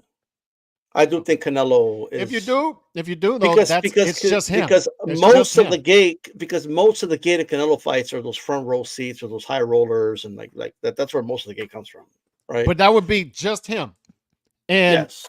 And Canelo, the problem is, if you look at the shelf life of anybody who's a top, I would say, pay-per-view seller, it doesn't even have to be the face of boxing. Let's say maybe Oscar started to do it mid-90s, and then 2007-ish, that started to wear off a little bit for him, right? It's about a decade-long process, maybe even longer. For Mayweather, he became a cash cow in 2007, and how long did that last? Probably till 14, 15. So not even a decade for him. It's about a decade process. Canelo did his first big pay-per-view in 2013. So he's at about 11, 12 years. That's a strong run. Yes. But the issue is, this is the first time I've seen it where the pay-per-view cash cow, like the guy, is on the late stage of that run, and we don't have anybody warmed up in the bullpen. Because Oscar had to come out and say Ryan versus Haney just didn't sell the way we thought it would. Maybe they didn't make money on that fight, right? So it's not Ryan. What a disaster that was, by the way. Right. It's not Ryan. Tank's not willing to fight. It's not him. Jake Paul versus Mike Tyson is going to be the biggest grossing fight in this country. It is. Like it's going to do the biggest numbers. Wow. I don't even know what to say. It's the truth. And if you want to build up, if you want to build yourself up, you do like Shushu Carrington. It's a smart move, and you get on the undercard of that. But that's what you need to start doing. You need to start coattailing off of Jake Paul and Mike Tyson, because we have nobody warmed up in the bullpen behind Canelo. Nobody. And if you're an Australian fighter and a Japanese fighter and you think maybe you can be the one to change that, I don't know. But I think it's an outdated business model. And the sport is blossoming everywhere else except here. I know there's a lot of people in the chat saying, "Oh, what do you mean? Like boxing's healthy and look, if you believe boxing's healthy and well in the U.S., I don't agree with you, but that's how you feel. That's how you feel." I'll give you an example, specific example. We're gonna have 20 fights. I've said that, people have heard me, but I'll go even further. Out of the 20 fights, the top 10 Ring Magazine pound for pound fighters, less than half of them are happening in America. So it'll be 8 out of the 20. And that's not good historically at all. That's not good. But if you look at going forward, Usyk's not going to fight here anymore. Inoue is a star in Japan. Bud's not fighting here anymore because, and for people who are like, wait, what do you, when Turkey and the Saudis came over here to LA, they were trashing America the whole time. Were you not paying attention to his tweets? And they were saying, this is nowhere near Riyadh. The Saudi is way better than this. We don't have crackheads on the street, stuff like that, right? And turns out another revealing quote from Bob Arum is the Saudis don't plan on doing anything outside of Saudi anymore, and that should be as expected. There's not going to be any more Riyadh cards in other parts of the world. Should we be shocked though because these events weren't successful? Yeah, it wasn't successful in LA. It was not. And that's what he's saying. He's like, we don't need to be over here. I think they tried it.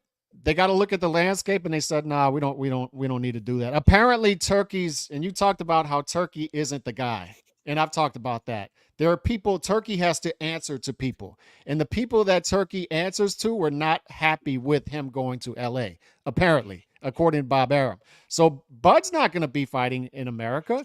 Better be and Bivol, they're not going to have their rematch, unfortunately, till October, at least October 2025. If they do fight interim fights, Better is going to fight in Montreal. If he's smart, he's going to fight in Montreal. Bivol's going to fight in Saudi. Canelo's the only one. Like, Canelo will fight in America. Bam will fight in America, but he's fighting on an undercard. Tank will fight in America, and like 200,000 people will watch it. Junto's going to be in Japan. And Haney's going to fight in America, but what's Haney going to do as far as pay-per-view buys? And that's what I'm saying. That's the landscape.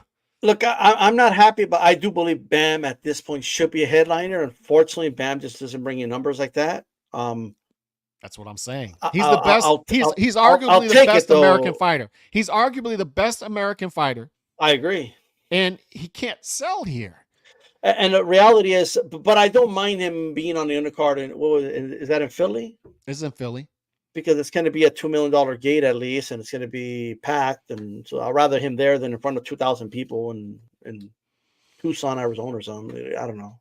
He might want to build himself in Japan. I don't know. Yeah, man. That's. I mean, if that's where the money is, then that's where you got to go. His brother was out there. His brother was out there when he was fighting.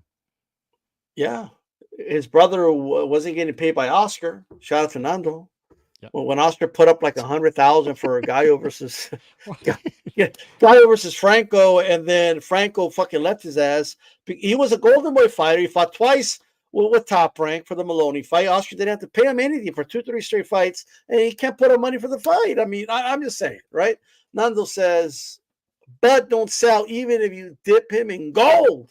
Yeah, man, even with gold, he can't sell, right? Just think about it.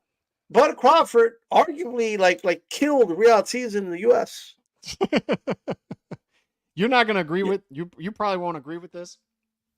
But just for the sake of conversation, I would have, if I'm Tim Tszyu's team though, I would have trusted Oscar with this American rollout over PBC because he can get them closer to. And you could say he's delegating, but he had a.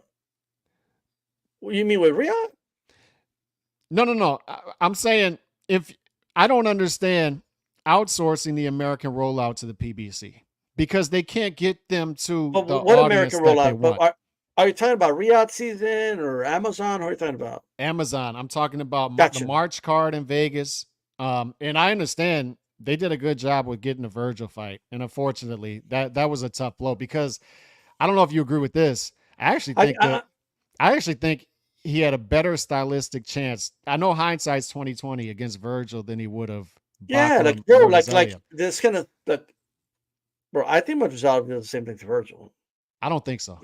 I think he does. We talked about that off air. Virgil gets hit. Like you think Tim gets hit with that hook. Well, wait till Virgil gets hit with that hook. That's a hell of a fight. I think Bohacik. I think getting past Bohacik. I know it could win either way. I think that's a better feat. Yeah, but Bohacik couldn't like.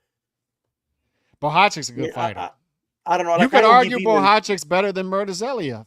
I think I'd pick Bohacik over Murtazaliev, to be honest. I don't know about that, brother. Bohacik's a good fighter. Like that's going to be a hell of a. I'm telling you, that card right there, Fury Usyk 2, and the chief support. I guess what I'm saying is like all I'm saying is that Bohacik. I mean, like Brian Mendoza won a distance with him. I mean, it's not like. I think you could do that with everybody though. You could do that with everybody. No, I get that, but what I'm saying is, I don't think Mendoza goes the distance with Murtazaliev. I'll tell you that maybe. Right now. I don't. Maybe. No way. But I think Bohacik and Madrimov could go either way. I think people are just assuming Madramov's going to win that fight. I don't know. That's a tough fight. I mean, It's that's tough. that's a tough fight. I don't Those know. Eastern Euros in that weight class, or some people will call them Central Asians, that's a tough. Those guys are a tough draw. They're much tougher draw than the American PBC fighters at 154. I'm gonna tell you that. Virgil, what I'm trying to tell you is that Bohachuk does he's a good fighter. He just doesn't hit as hard as Murtazaliev, in my opinion. Murtazaliev is just a monster puncher. That's a bad style for Virgil Ortiz. I'm telling you right now.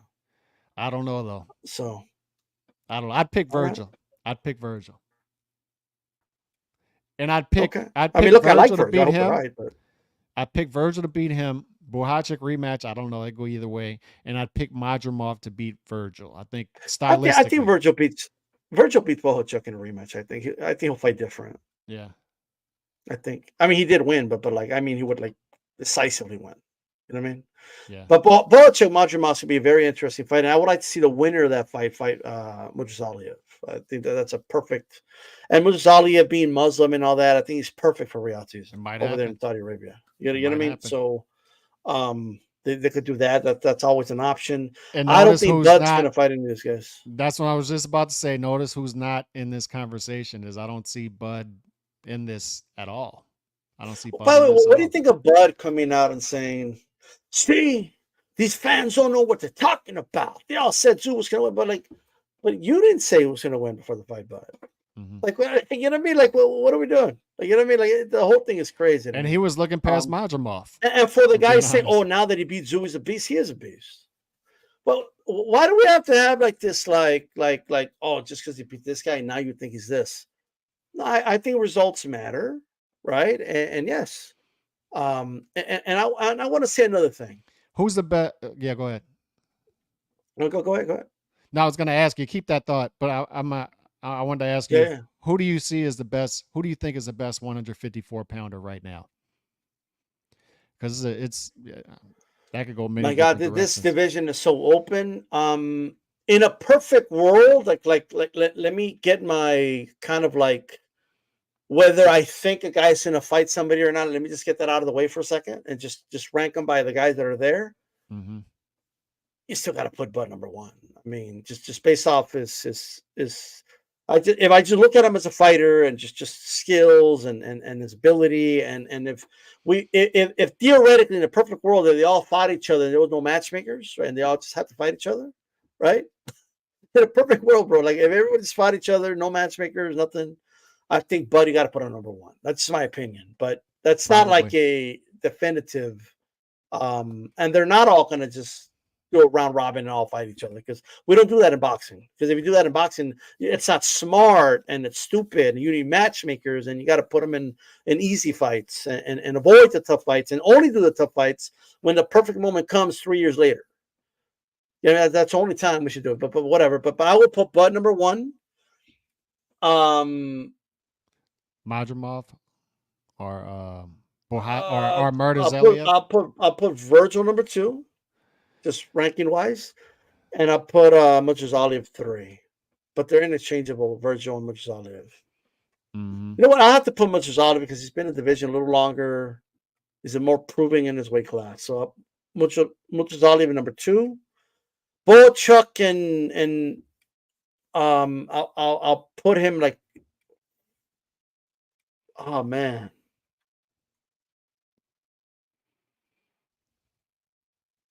Madrimov, because Madrimov looked really good against Crawford, so I'll put him 4, and then I'll put Bohachuk 5.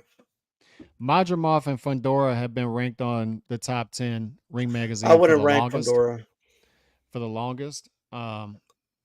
So they've just been there so long. So maybe that's the way to go. I don't know. It could go either. The frustrating part about this is, I'd say one of the negatives. Are you gonna put a guy in the top 5 that got knocked out by Mendoza? No, probably not. They do, but I don't know. But he's got the Tim Tszyu win. It's an official win. So all I'm saying is, yeah, but we got to use some judgment, right? We got like I guess what I'm saying is he lost to Mendoza. No, I get it. And he fought a blind man who just got destroyed by Murtazaliev. He's about to fight So- another blind man. So probably. And I'm not even, and he's not even favored in that fight. And I don't think he's gonna win that fight, by the way. I think Errol Spence gonna win that fight, and we're gonna have all these I people don't come think out and so. say, no, well, I don't I'm think saying it so. before the fact because I want credit when it happens. So Sure. I don't want to be a Johnny come lately. I'm telling you right now, I honestly believe this. I believe he's gonna win, and what I'm telling you, this is what's gonna happen. All these people are going to come out. See, we told you. He still got it. Errol Spence is back. And my message to people is going to be, I'm not picking him to win because I think he's back and he's still got it 100%. I'm picking him to win because I don't think that highly at all of Fundora. And I think he's going to lose to Spence. And I think we'll probably get the Spence Crawford rematch. And Crawford destroys him again. But I just think people are going to make too much of the win because a lot of people are going to be in shock, and people like Kalik saying that he's going to get destroyed by Fundora are gassing people up, and all you're doing is adding fuel. You're adding fuel, right? And everyone, like, you're going to have like Chauncey Pearl's going to come out, but see, I told you Spence wasn't done, and like it is what it is, you know. Just shout out to Chauncey. I think that Fundora is going to win that fight, but I was going to say the negative part of Tszyu losing is I think he was the only one who wanted to unify this division completely and become undisputed. It's clear to me that Bud has no interest in that unless somebody else does all the work. He's still a top 10 fighter. No, I understand that. But what I'm saying is that I don't think that's his goal unless it just kind of falls in his lap. I think Madrimov was a step towards Canelo. I think the goal was, and people can try to reframe this all they want, revisionist history. I think the goal was for Bud to move up to 154, destroy Madrimov, and say, see, I'm only 2 weight classes away from you now. I'm closer to you now, and I destroyed this guy, so let's fight. And that just didn't happen, and I think he got a taste of 154 and how it's different than 147 and 140, which 147 was a very American and soft division, and this is not. This is a universal division, and these dudes are tough. They're not easy outs. And I don't think his goal was ever to become undisputed, but it's certainly not now. And I don't think he has any interest in fighting any of these guys at 154. And that's not a knock on him, but I'm just saying I don't think that's the goal. And that's one of the negative things about Tim Tszyu losing is I think he wanted to create that environment, but he's just not capable of it, it turns out. Well, not at the moment. Let's not forget that his own father got destroyed in a fight and came back and had a great run. So it's you never know what happens in the future. But I think for Tim, I just want to go back to Tim Tszyu since you brought him up for a little bit. Here's what they need to do. This is what I would recommend. And I think this is you make the most out of whatever situation you have, right? So at this moment, all right, he got knocked down a peg for sure, a couple. You take him back to Australia. I think you put on a big card over there for a domestic card. You put Tim Tszyu in there with cannon fodder, right? And I think at this point, after 2 losses, I don't think anyone's going to come out and be like, oh, why is he fighting that guy? Just fight a domestic dude. And you put Serafa on the sync card. And then you set up that fight, right? And next year, the cannon fodder and then a big domestic fight with Zerafa. And then don't think of anything else further than that. Just that. Do those 2 fights and then go from there. I think that's what they should do. I think the Zerafa fight is a big domestic fight over there in Australia. I know a lot of Americans probably don't care about that, but in Australia, that's a stadium fight. That's a big fight. They will both make a lot of money. Serafa already came out saying Tim Tszyu was a hype job. I told you guys about Tim Tszyu. I've been saying this for a long time. Tim Tszyu clowned me when I lost to world-class fighters, but look at what happened to him now that he fought a world-class fighter. So he shouldn't have been one to talk, and so he went in on Tim Tszyu, right? But I think it's to set the stage because he knows that's a big money fight over there.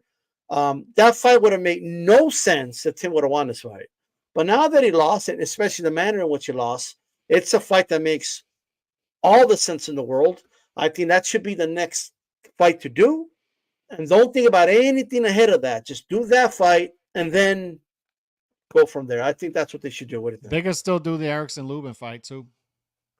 It's a fight they But like. I think they should do Zerafa first. That's my opinion. Yeah.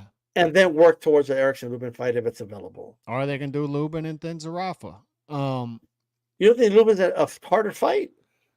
No, it is, but they don't have a problem fighting people, and people are going to show up at the door. So why not? Listen to me. I'm being a matchmaker now. I want him to get cannon fodder. I don't want him to have an easy one. But it's my opinion. But like that doesn't mean I'm against him taking another tough fight. But Yeah.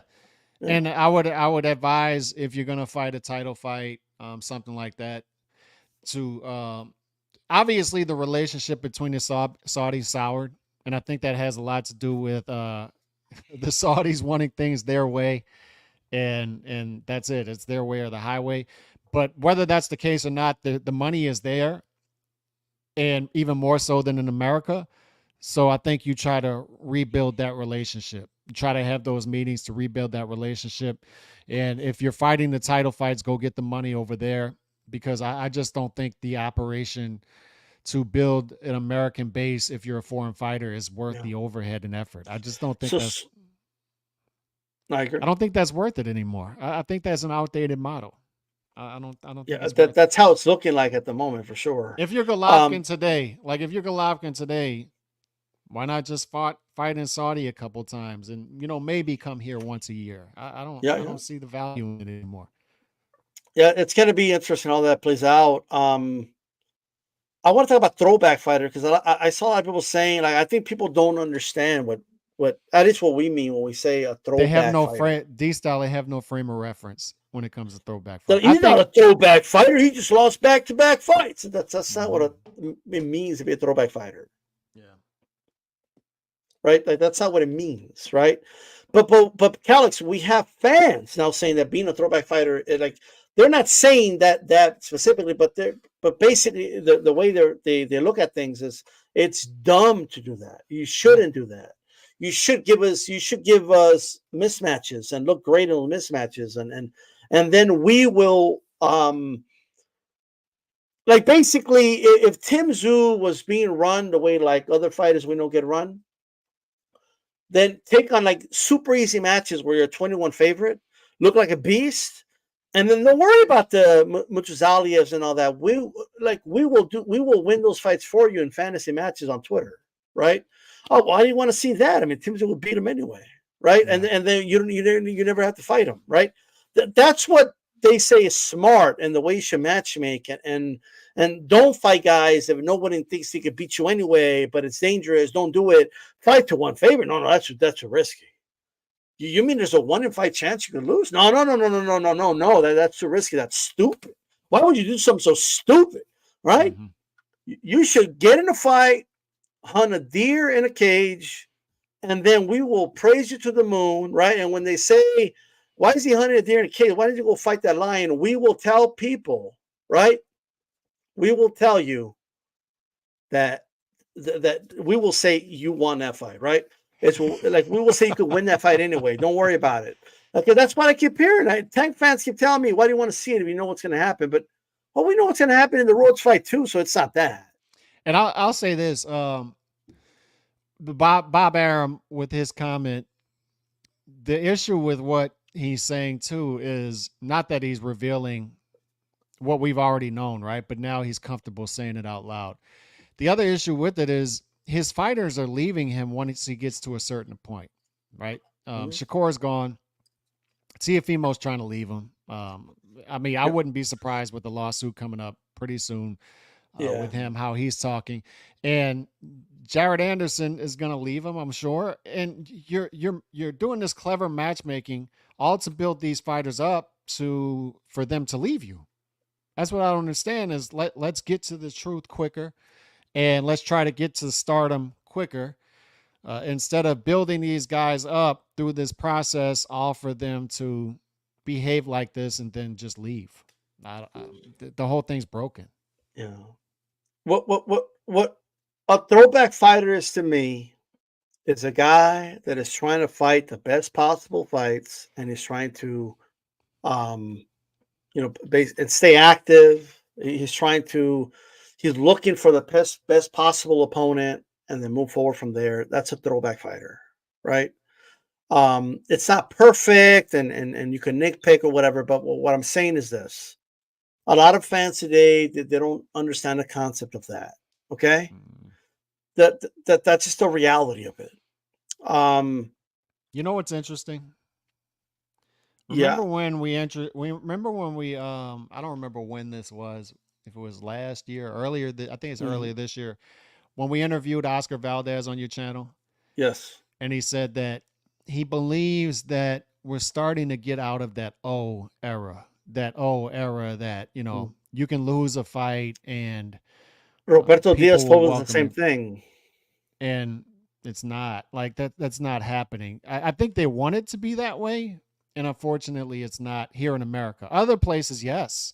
Other places, their favorite fighter in the UK, their favorite fighter can get beaten to death or not or close to death 6 straight times. And guess what? They're still going to show up with a tall beer, looking at pasty women, singing Sweet Caroline, and cheer on their favorite fighter even after 6 losses, right?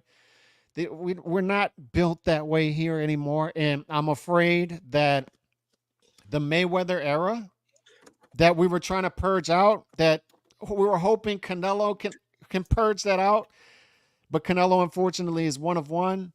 Um, it's not like it's like that. My grandma used to smoke, right? And she stopped smoking. But even like a year later, you could still like get a whiff of it. Like it was still there, right? That cigarette smoke just sticks around, and that's where we're at with this era. That Mayweather era still left such a stench that you still have the whiff of it, and we still can't get out of it. We can't get out of that era. We just can't. He brought in too many fans that don't understand. They have no frame of reference of what a throwback fighter is, what an action fighter is. They don't know. And a lot of them are Yep. left out of this 150,000. And a lot of the ones that got to look at that and said, no, we're not dealing with this are gone. The ones that have a frame of reference of what a throwback fighter is, an action fighter. This market here in America will not allow you to scale an action fighter. It's not gonna let you do it. Yeah, It's not gonna let you do it. and the thing is this, right? And the reason I said, yeah, you can nitpick because I already knew the Thurman comment was going to come up. Here's what people don't know, okay? Thurman was not the first option, all right? They wanted to fight in early March. That didn't happen because of PBC. They had 6, 7 names or so that they wanted to fight. Fights were getting turned down. Guys didn't want to do the fight.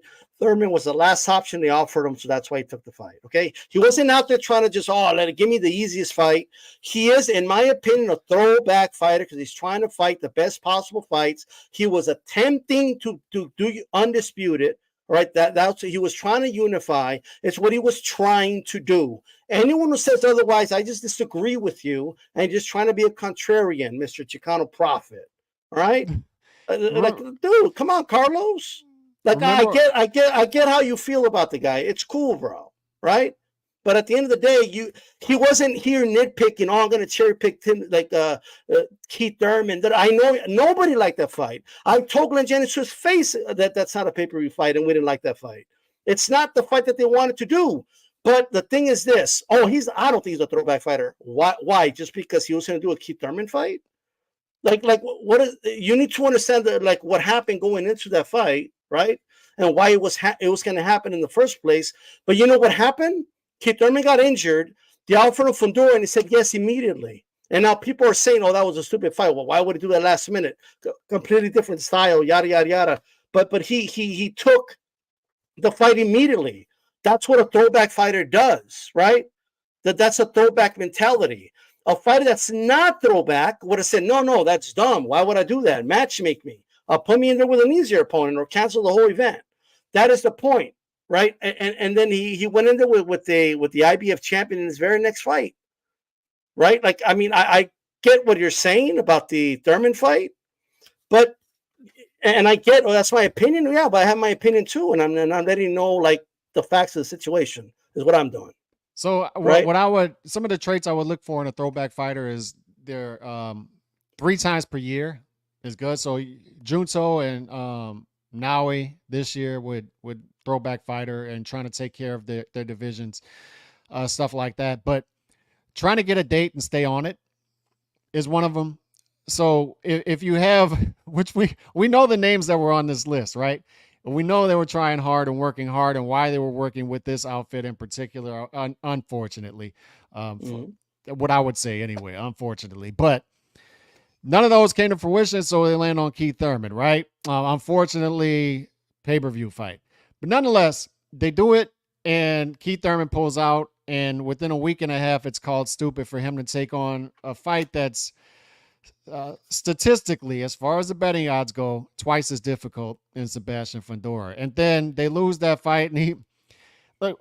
I'm very critical of the training staff, very critical, and once again, it's stuff we brought up with Glenn on the channel. But a throwback fighter fights through a cut like that, right? And he gets credit for fighting through a cut like that. People see it and they say, "Man, that's a courageous dude. I don't know anybody who would do that."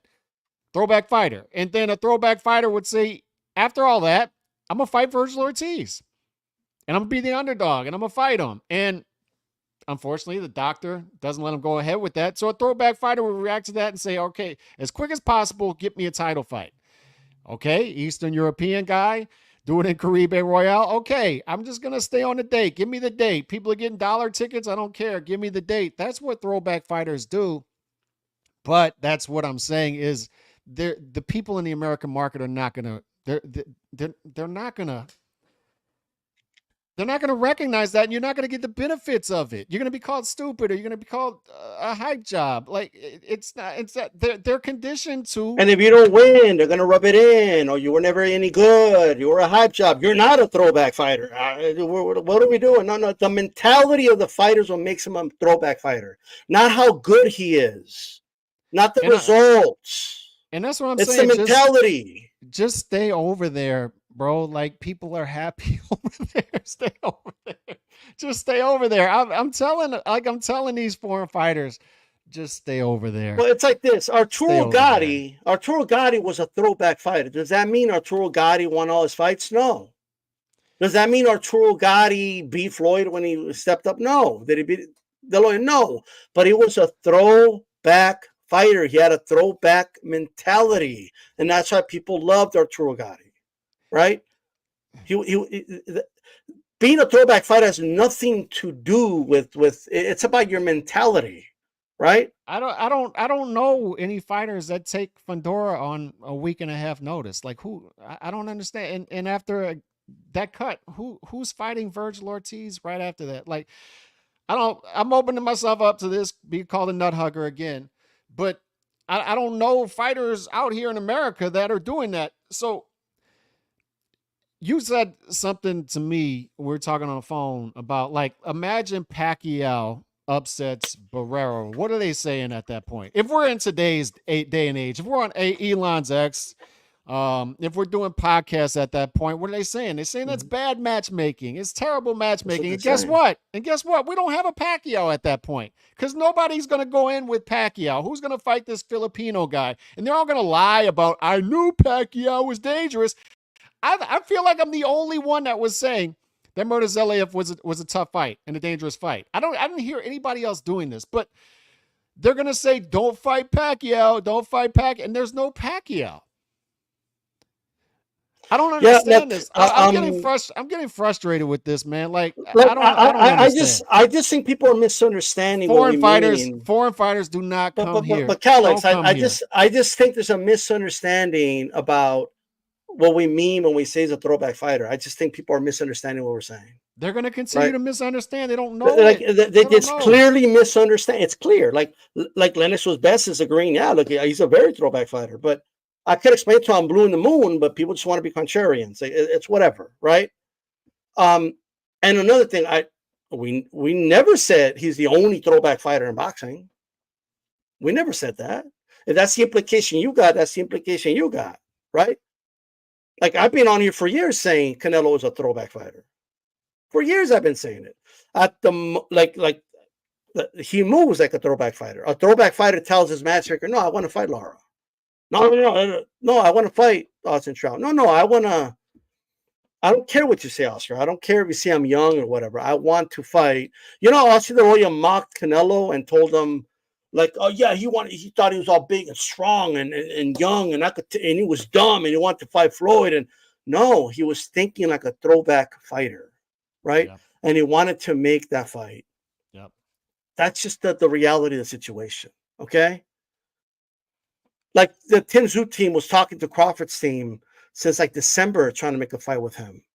Right? They were talking to other fight. They were trying to make a big fight. The Keith Thurman fight was the only fight PBC had to fucking offer. They even postponed the Aussie date because of it, because nobody was stepping up to fight. That's the reality. Okay.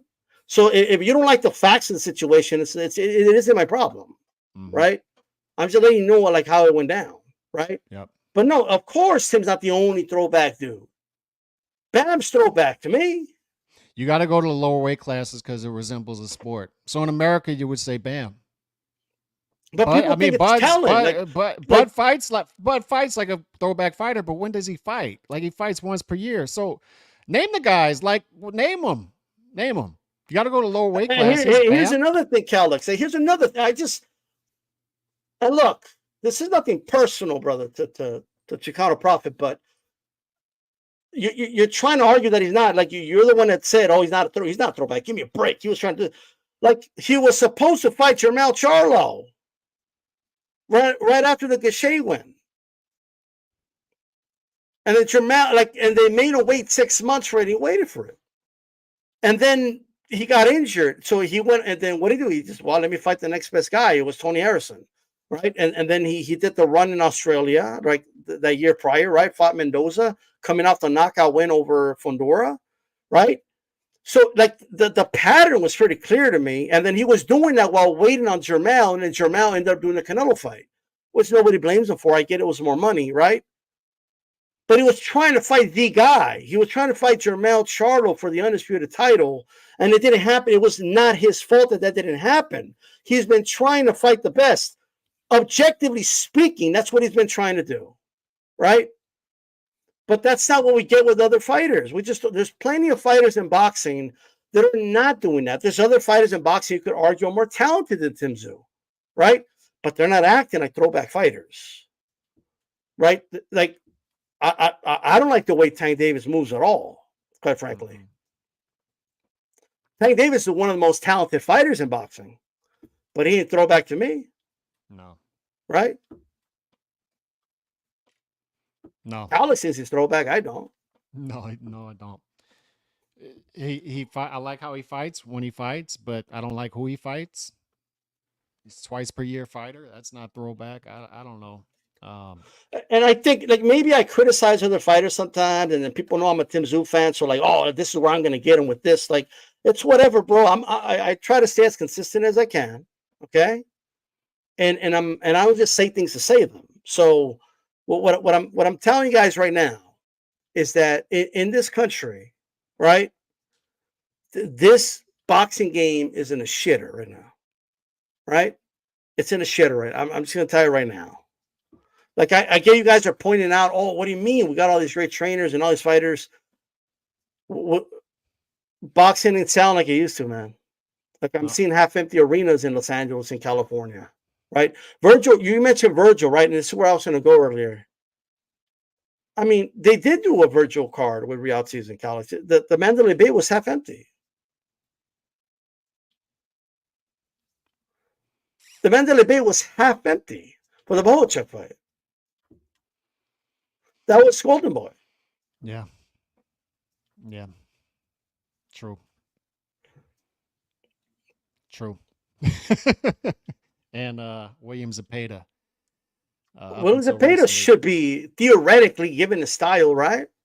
Yeah. But what I wanted to tell people is, it doesn't mean you're undefeated, that you don't lose, that all you do is win. Let me make this very clear. Even Zepeda, I have to say, it's so disappointing that apparently his wife is having a baby or something, and so he has to fight Farmer. I mean, come on. I don't know, man. I'm so frustrated. He's having a baby, bro. What do you mean? Like he's having a baby. He's not having a baby, and he's fighting. I'm so frustrated right now. You can't empathize a little bit with that? No, not at all. My God. I'm telling these dudes on the pound for pound list who are not from here, Usyk, Inoue. I'm looking at it now. Bud, even though you're an American fighter, go fight in Saudi, bro. Better be at Bivol, Montreal, or Saudi. Other than Canelo and Tank and Devin Haney, I mean, what options does he have? If you're not on, like, Canelo is the only one who can sell here, and I don't even think he has an opponent that can get him to 1 million. That's where I'm at. Unless it's Jake Paul. Jake Paul is the only opponent Canelo can I fight that think gets we him get to to 1 a million. million with Benavidez or Crawford. I That's don't my think so. opinion, but I don't think so. okay. Well, I mean, you might be right, but I don't know. There's only one way to find out, but Yeah. you got to actually do the fight, right? So I'll just be happy to get those fights. Like, you know what I mean? If I could just get them, Me too. you know what I mean? Personally, but we'll see if they even happen. We're not even sure how much of an honest actor Crawford's been in all this, by the way, Yeah. as far as all that goes. But one last thing I want to say before we wrap this one up. All my favorite fighters has nothing to do with them winning. I know Canelo's been winning for years, but he's not my favorite fighter because he wins all the time. That's not why he's my favorite fighter, right? He's my favorite fighter because of the way he's moved over the years compared to his peers. Is why, right? He lost to Bivol. Oh wow! I mean, I didn't kick him while he's down because he got outboxed by Bivol. I was very proud of Canelo for going up to 175 and testing himself against a guy like Dimitri Bivol, even though he lost the fight. Like it didn't affect me. I wasn't, oh, he got outboxed by Floyd. I could never be a fan again. No, I continued to be a fan even back then, right? Canelo could go in there with better beef, and he could get knocked the fuck out and destroyed. I'm still going to be a fan of his, and I'm not going to be like, oh my god, he lost a better. But like I'm a fan of his story, who he is as a fighter, the way he's moved. That's what makes me a fan of his, right? A lot of my favorite fighters don't win all the time. Kill just happens to be a top pound for pound guy that happens to be my favorite fighter. But if his story went a little different, he lost some of these other fights, I would still be just as big of a fan, right? Yeah. And I just think people confuse that. Like they think, oh, being throwback means you have to be the best, and you got to be. That's not what it means, right? That's not what it means at all. Actually, at the end of the day, you could be really good at making non-throwback moves. Like it's just what it is, right? And we have to kind of look at it from a lens of like,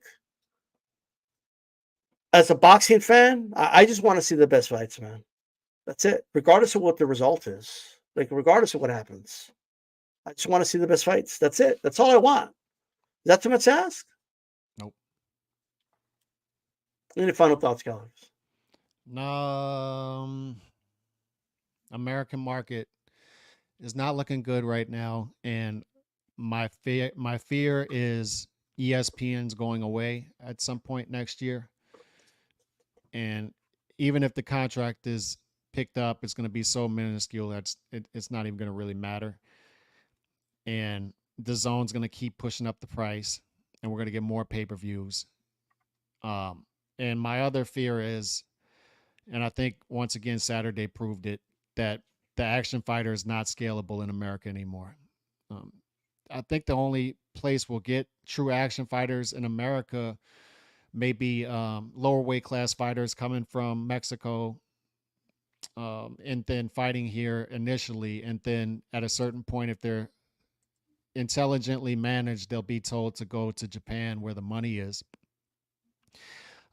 So the action fighters are only scalable in places like Japan, UK, Australia, places like that, where people are going to appreciate fighters who go in close to even odds fights.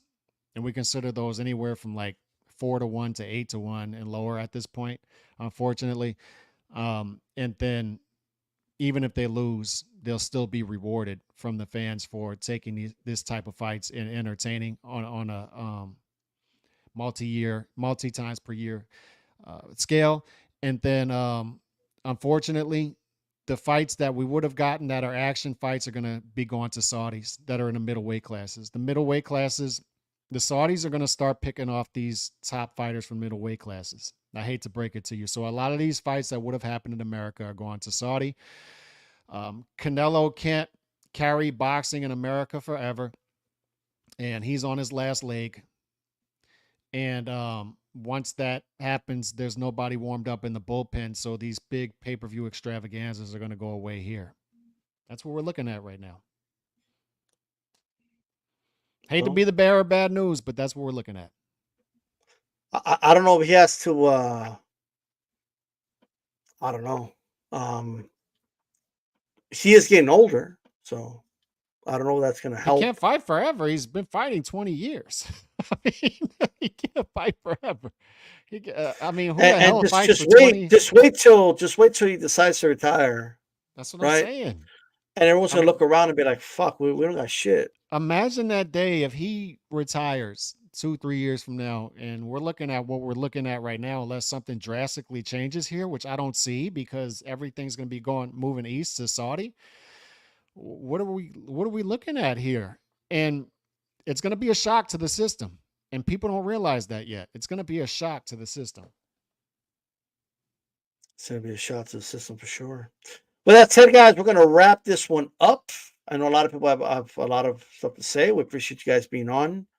But we'll have to recap and answer to some of the questions you have at another point. But we've got to run this one out. So this is The Stout Boxing. You keep it boxing, and we're out of here, guys. Peace. With his trainer, Eddie Reynoso, wearing black with white, also weighing in at 167.6 pounds. In his professional career, 54 victories, including 36 big wins by knockout, only one defeat with 2 draws, and he's undefeated for 6 years, and considered by many to be, pound for pound, the best in the world. He's the former 2-time light middleweight world champion, former middleweight world champion, former light heavyweight world champion, the reigning, defending super middleweight champion of the world, damas y caballeros de Guadalajara, Jalisco, México, presentando al gran campeón,